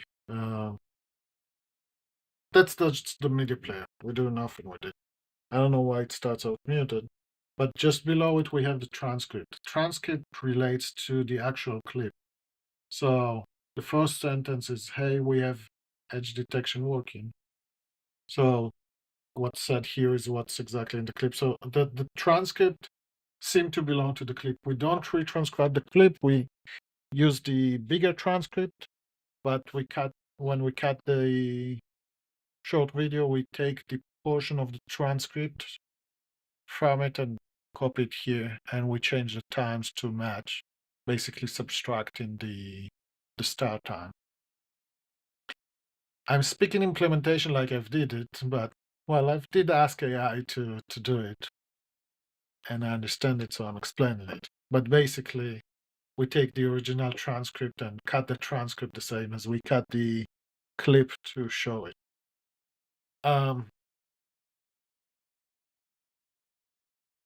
Just wanted to show it here because we also have the excerpt. We have the transcript here untimed, and then when we show the clip, we have it with the timeline because we have a little bit more space, suppose, to show it. But it kind of makes sense when you can see the timeline and see the transcript. And here, this is just like a shorter version, or this is more like an overview. It sounds so trivial, but when you're building those things, you need to account for every little feature like that, every small detail. It's either you decide it or it's not, either not there or it's not quality or it's not what you wanted or it doesn't make sense. I don't know. You have to make those decisions, those small decisions to actually, these are like user experience decisions. The reason I didn't want the timed ones here is because it takes too much space and we're trying to condense it. This table also is like not the best. This table is not the best UI. It's just a simple UI. Something we could start with easily, but we probably want to change it later to be more modern as like cards style. Also, those buttons are pretty outdated. Um,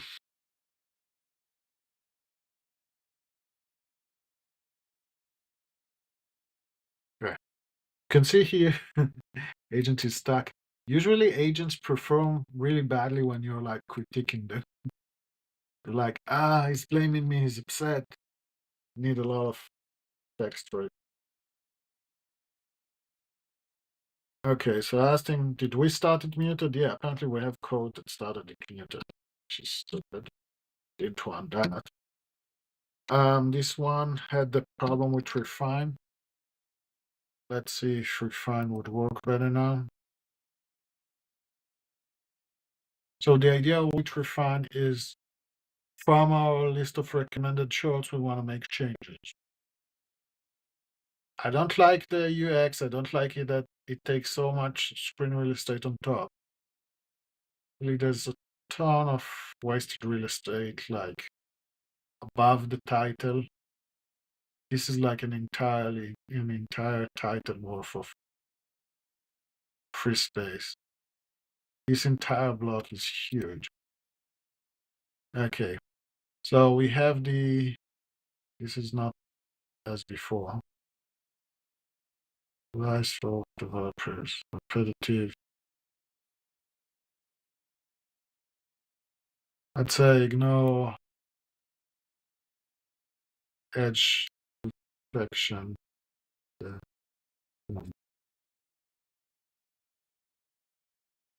For clips.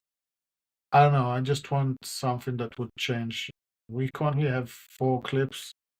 We had 6 before. We had the ones with the technicals. I'm not sure what happens. I just want to see this working and doing a thing. So maybe from 4 we'll be left with 3. I don't want the edge detection demo there. This is not realistic. It's just a test. Oh, okay. This worked. So we regenerated. Let's see, we don't have edge detection, right? Okay, so refinement works. You see, relatable tech issue.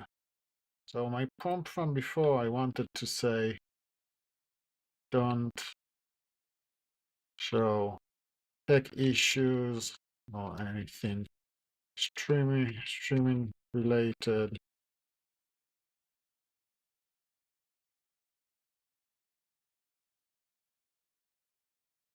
focus on the app. So currently we have 7 clips. Some of them are like tech issue, tech issue, tech issue. I don't like tech issues.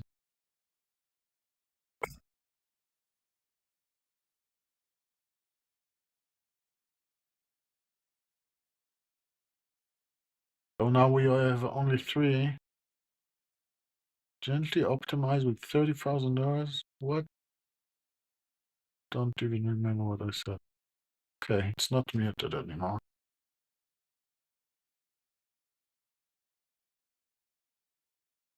This is a pretty bad clip.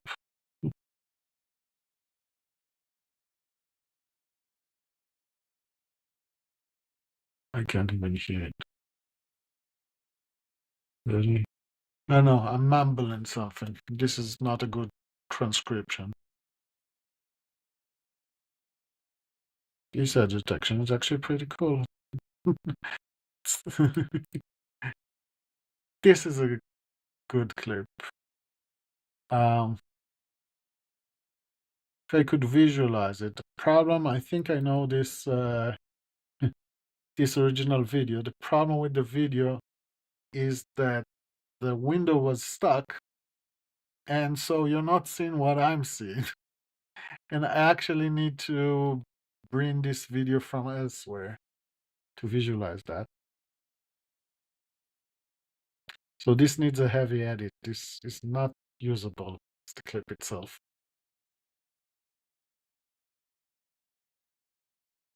Something bothers me. Oh, the entire screen was frozen. This is entirely not what I was seeing during that recording. But I'm pretty happy. So we have the refinement working. We have the general prompts working. Can regenerate just because we don't have feedback for the user to show responsive that an action that takes a long time is running. Just one of those wait processing symbols. But basically, we have the entire app functionality. So everything that was broken at the beginning of the stream is now working. Well, anything in the main happy path of local streams. I think we didn't fix YouTube. So let's summarize what we have, because I think, yeah. So we started with something pretty broken, and we now have a pretty working environment. So going back, we have the videos discovered. We can click on the audio tracks. You can see the selected one. Not gonna fail myself and try to fix it. Let's do a shorts for the second video. Not sure which one did we have before. There's so many similar ones. Let's do the 51 minutes. Can I see actually which one is one of them, like the today one? No, it's fine. I can sort on stuff. Let's do the 50-minute one. Because I remember we clicked on 1 hour and something before, but I don't remember which one of them. Just to show it doesn't work only on one. So we go to the 51-minute and we're loading that, and we have suggested shorts. And they're new. You can see it takes time to generate the clips, and you can see it here on the chat window.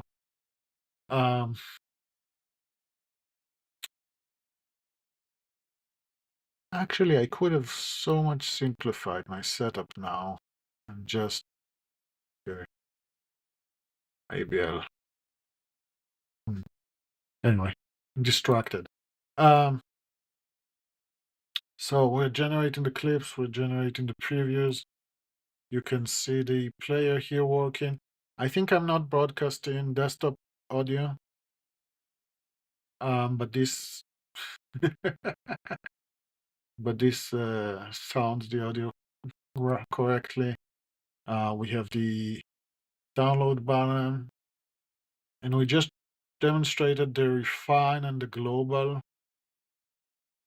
working. So the entire app is working for this setup. So I think this is a good stop point. If you're asking me, people ask like, what do you do to save versions and stuff when AI is breaking stuff? So what I use Git tags. You can see I kind of created versions. So I'm gonna call this so like these are my previous versions. I'm kind of calling it like a version and some naming that's meaningful to me. So this is gonna be 0.5. Um, shorts working, including refinement uh, and global uh, user prompt. So I've tagged this. It's just now on my computer. You do git pushes your code, but if you want tags, you have to specify -minus tags, or you have to configure your git to do that. Git push, if you don't know Git, it is versioning system. It basically saves each and every version. If you've seen I worked with Ada or Ada Desk, for each change the AI does, it creates a commit. So basically any change is saved. But the Git, but all of this is happening locally. You usually go and have a remote repository. The most commonly known is GitHub. You make a repository there, you connect your local to that repository one way or another, and you can pull from there and you can push to there. So when you're pushing to there, there's two reasons. You can consider it a backup, which some people say is the wrong way to look at it, because it's a code store. A lot of times you can have automations. If you've seen one of the other windows suggested the GitLab CI stuff. So I'm using GitLab instead of GitHub, which is like the second biggest, most known, I think. It was considered more like advanced, more like power users, but it's pretty much looks the same as GitHub. There's not a lot of differences. The reason I use GitLab and not GitHub is because if you want, because it has free private. GitLab allows you to have unlimited free private repos. In GitHub, last I checked, you had one private repo and the rest are public, or you have to have a subscription to have more private repos. At some point they had 0, at some point they had 1, they had 3. I'm not sure what's the current situation. If you get any or you get 1. In GitLab, you get as many as you want. Um, so that repo, you could consider your remote backup. It could have automatic actions on them, like testing, but the most interesting usually is automatic deployment. So if you have like a cloud server hosting your app, or if you're bundling and saving it and bundling it for download for others, or any of those kind of anything that relates to distribution, into moving your code to actually run somewhere, either your own server or someone else's computers, you can put automated actions for that to happen. You can also have like security scans and just code verifications and other things. You can have whatever you want. But the most common is to consider deployments or packaging, depending on what you build. Basically, some kind of build system. Build and deploy. That's the continuous deployment. They have a lot of different terminologies. CI is continuous integration. The idea is that when you work on teams, each one is working on their own copy, and the integrate is taking your code and putting it with other people's code and integrating them together and see that they work together and you didn't break stuff for other people, or that your stuff works with the rest of the stuff. Um, continuous deployment is what I described for the code. Usually you have all of these as like steps in a flow. All of them happen every time you either push or you decide to merge or you decide to version. It all depends what your workflow is. So you can make a lot of different workflows, but the idea is eventually that the code gets tested, gets packaged, gets deployed, and you have production, or at least you might have more versions than just production. You might have like a testing environment where only a limited number of people can reach, maybe only your company or your friends or whatever, your team, in a production where everyone sees it. So this is called like a staged deployment. And there's more and more and more stuff there depending on your complexity, sophistication, size, etc., and needs basically, or wants. Anyway, so we push the code to the remote repository. If you just push the code, it doesn't push tags. Tags start as only local for you. Once you put that dash dash tags, it also pushes the tags. It pushes the code and the tags. I can, if someone is interested, I can show GitLab. It looks, the UI looks a bit different than GitHub, but all the functionality parts are the same. If you see a long list of files and codes, it's the same. If you want an issue section, it's the same. If you want a wiki section, it's the same. It might be called a bit different. I think GitLab calls it wiki and GitHub calls it, I forget, like information, something different. Yeah. In GitHub, it's called Git Actions. In GitLab, it's called GitLab CI. They are very much in parity in features and such. Anyway, I like to end my work with a working version. Currently, I feel like I'm on a high with a working version. Our 0.5 was tested throughout to see these local streams. I might play with it as a user later because, well, you use it and then you find what you don't like and you're like opening your own issues. People call it dog fooding. So when you have to use your own product, it's usually pretty good to create the right tickets, to think up of the right issues and feature and things you care about. It both makes you motivated to solve them, it makes you understand them more. But this is also a tool I built for myself to actually use. So I'm not just doing it to myself on purpose. I'm not getting it done on purpose from the company or anything. I'm doing it because I'm the user for the tool. I built the tool for myself. I want it to be useful for myself, and then make it, and then possibly as version 2 make it useful for others. But let's say it being useful for myself. I'm gonna take a break from work, so that's my plan. I'm gonna end the stream with this, a working version that I'm happy with. Gonna take probably a very long break or a decent break, do some stretches, have to take care of yourself. Um, just a mental break, whatever. And then I might play around when I'm back and recharged. If it might be in 10 minutes, half an hour, or tomorrow. I'm gonna play with the tool and try to actually make clips for myself. And then on the next stream, I probably gonna come with a laundry list of changes I wanna make, and we're gonna keep building and making the next version. That's kind of how we work. Um, for me, if the shirts work, probably my guess is that I'm gonna want to refine my prompts to get shirts that I'm happy with. Maybe some of them would be for the global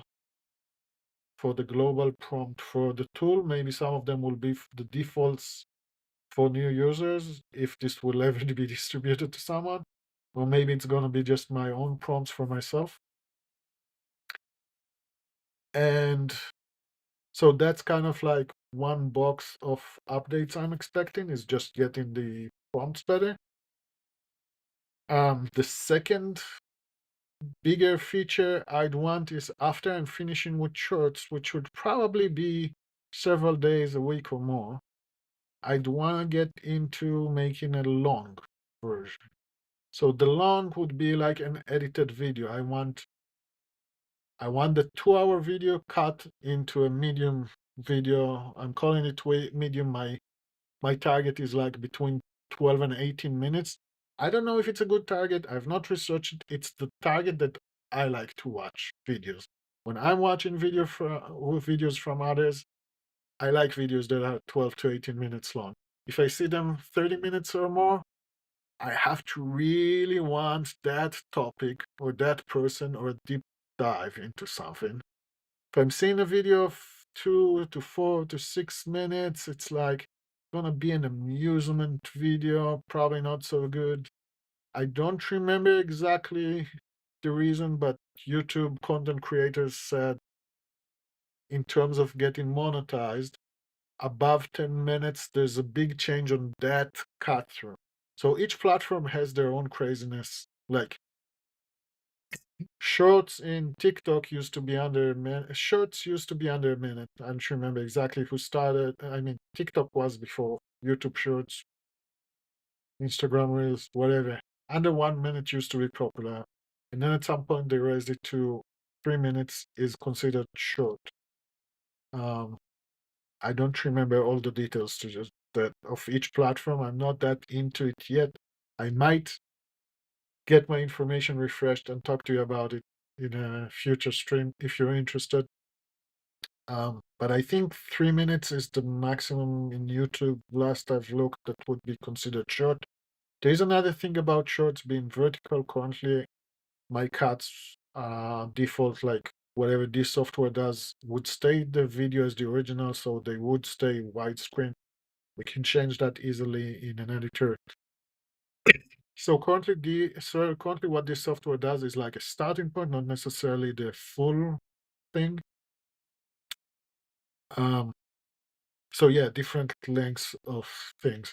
So short, 3 minutes. My target, like 12 to 18 minutes, is just the videos I like to watch. I feel like people actually edited and bothered to think about stuff and give you the actual content which is interesting and cut out all the fluffs. But they aren't making it like a crazily fast, weird, magic, whatever, just entertainment with no content. I feel most of the content creators are somewhere there. I'm saying 12 to 18 minutes, but I don't care if it's 10 minutes and 20 seconds, it's still fine with me. It's like anything above 10 minutes, I don't like I don't like when they get to the 20. So my thing is between like 10 and 20 minutes. Above 20 minutes, either these starts to get really long. I know a lot of people are making uh they're not necessarily getting a lot of views, but they're getting very targeted niche interest. So if you're selling like a subscriptions, products and other things, some people are saying they're getting really good results with making really long videos. So 30 minutes and up, usually 45 minutes and up.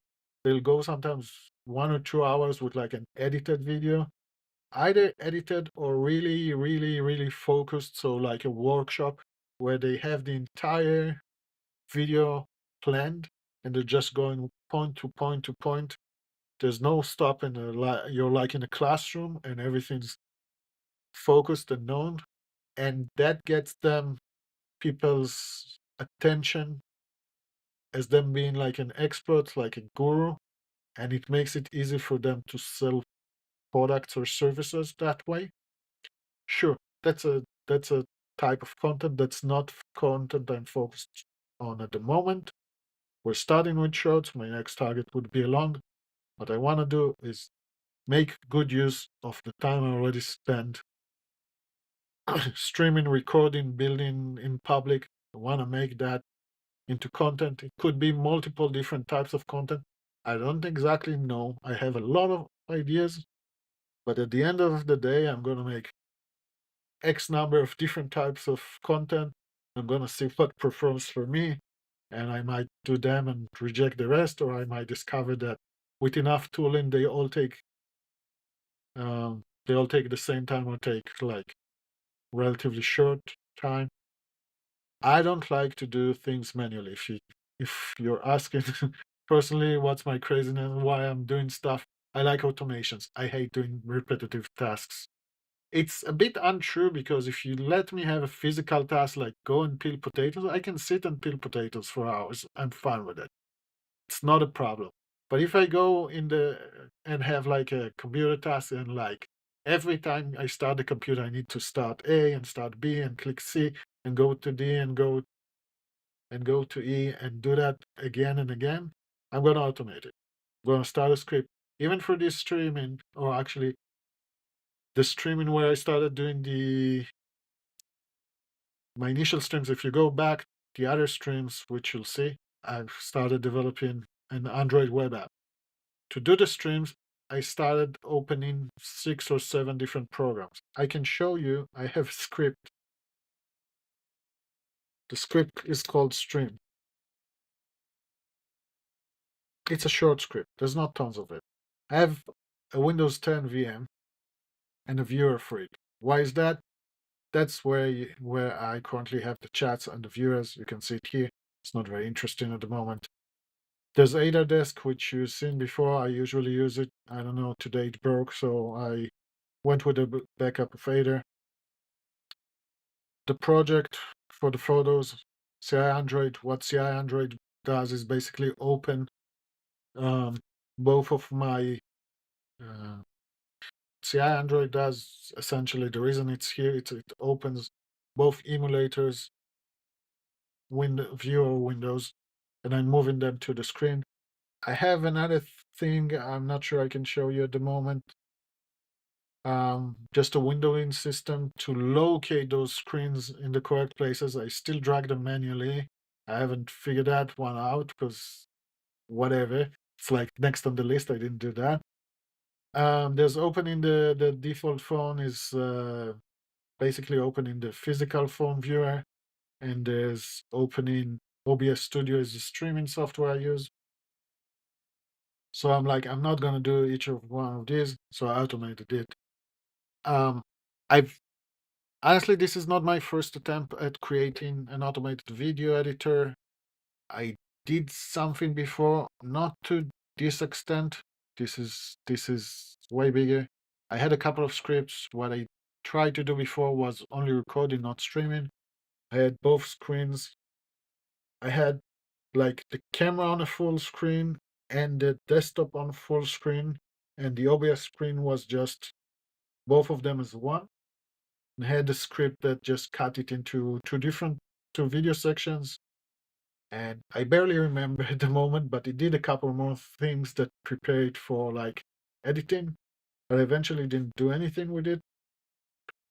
But the idea is that if I can have those scripts like a full editor, that I would not need to touch an edit button, but I can have like, small effects, maybe zoom in, zoom out, changing the sub videos around, doing some things with audio, like adding sound effects, adding music, which I'll need to get into. I'm not an audio guy. I'm not a music guy. I'm not an artist. I don't know this very well. These are tasks that I will need to start from scratch, kind of getting to know. I'm probably not going to be good at them, even after 3 to 10 years. It's probably not my wheelhouse, but whatever I can automate and get to a point where like 80% of the job is done, or this is decent, even if it's bad, but it's usable, like people can watch it, or we can use it as like the rough cut, rough preparation. There are other software. So if you look, TikTok has one channel that talks a lot about uh, videography, and it's amusing. Actually, that's actually good edutainment, education, and entertainment. Not a lot of people know how to thread that line, but these guys, I don't know. I got emotionally connected to that video channel. I like to watch it. They're actually they created this account just to promote one of the video editing software. It's called Eddie AI. I tried it. It barely worked. It was really bad. I don't know if it works better on real Windows. I don't know. It seemed like they had a web version, then they created the desktop, but the desktop lags so much like it's a web version. Like they don't have servers worldwide, just in the US probably. Everything takes so long and so laggy and unresponsive. I didn't like the software, but why did I start with this sub story? Their software philosophy is you bring us a video and we only do the rough cuts. So this is kind of where I'm starting, where I would be starting for the long videos, is you're gonna get clips that are ready for the long video. What they're doing, they're not claiming or attaining or trying to do automated edits. They're just trying to get you the rough cuts and move you into your favorite editor. They would export for you to at least 3 different video editors, maybe 5 or more, which is an interesting angle.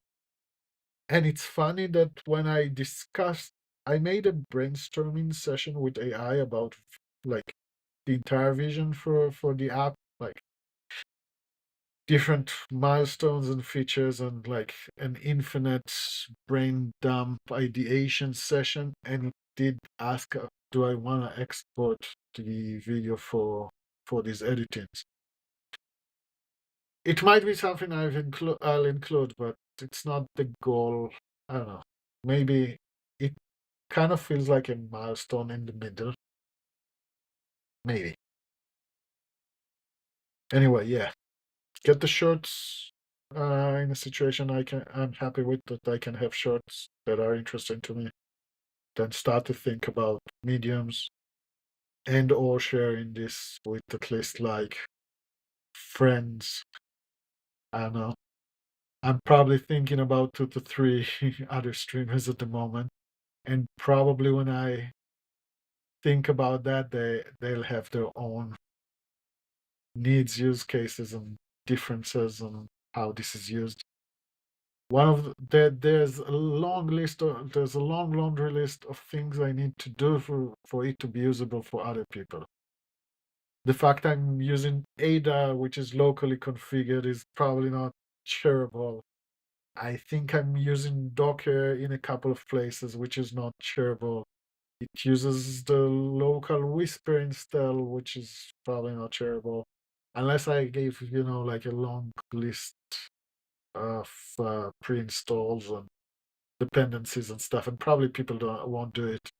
And there's probably things that currently work just because I'm on Ubuntu or on Linux, and they're gonna try it on Windows and nothing's gonna work. Um, Probably stuff around the directory structure. Um, so it's not currently shareable. It's probably a bad experience to have those other sections on top which don't do anything or don't work. I know, I haven't tested the first one. We know the last one has errors. Not good to share it that way. I've already brainstormed like packaging this, but yeah, there's a lot of stuff that works on my machine. This is something that people who vibe code, that are not technically inclined and were never close to any such issue, don't understand the difference between works on my machine and like something that's usable by others, or something that's deployed into a server. Well, I've worked in these areas specifically, so at least in deployment to production of enterprise grade stuff, which is not what most people need. Anyway, I'm gonna end the stream. We're on a happy note. I've blabbed on a lot after I've decided this is done. So until next time, have a good one. Stay awesome. Maybe I won't. See ya.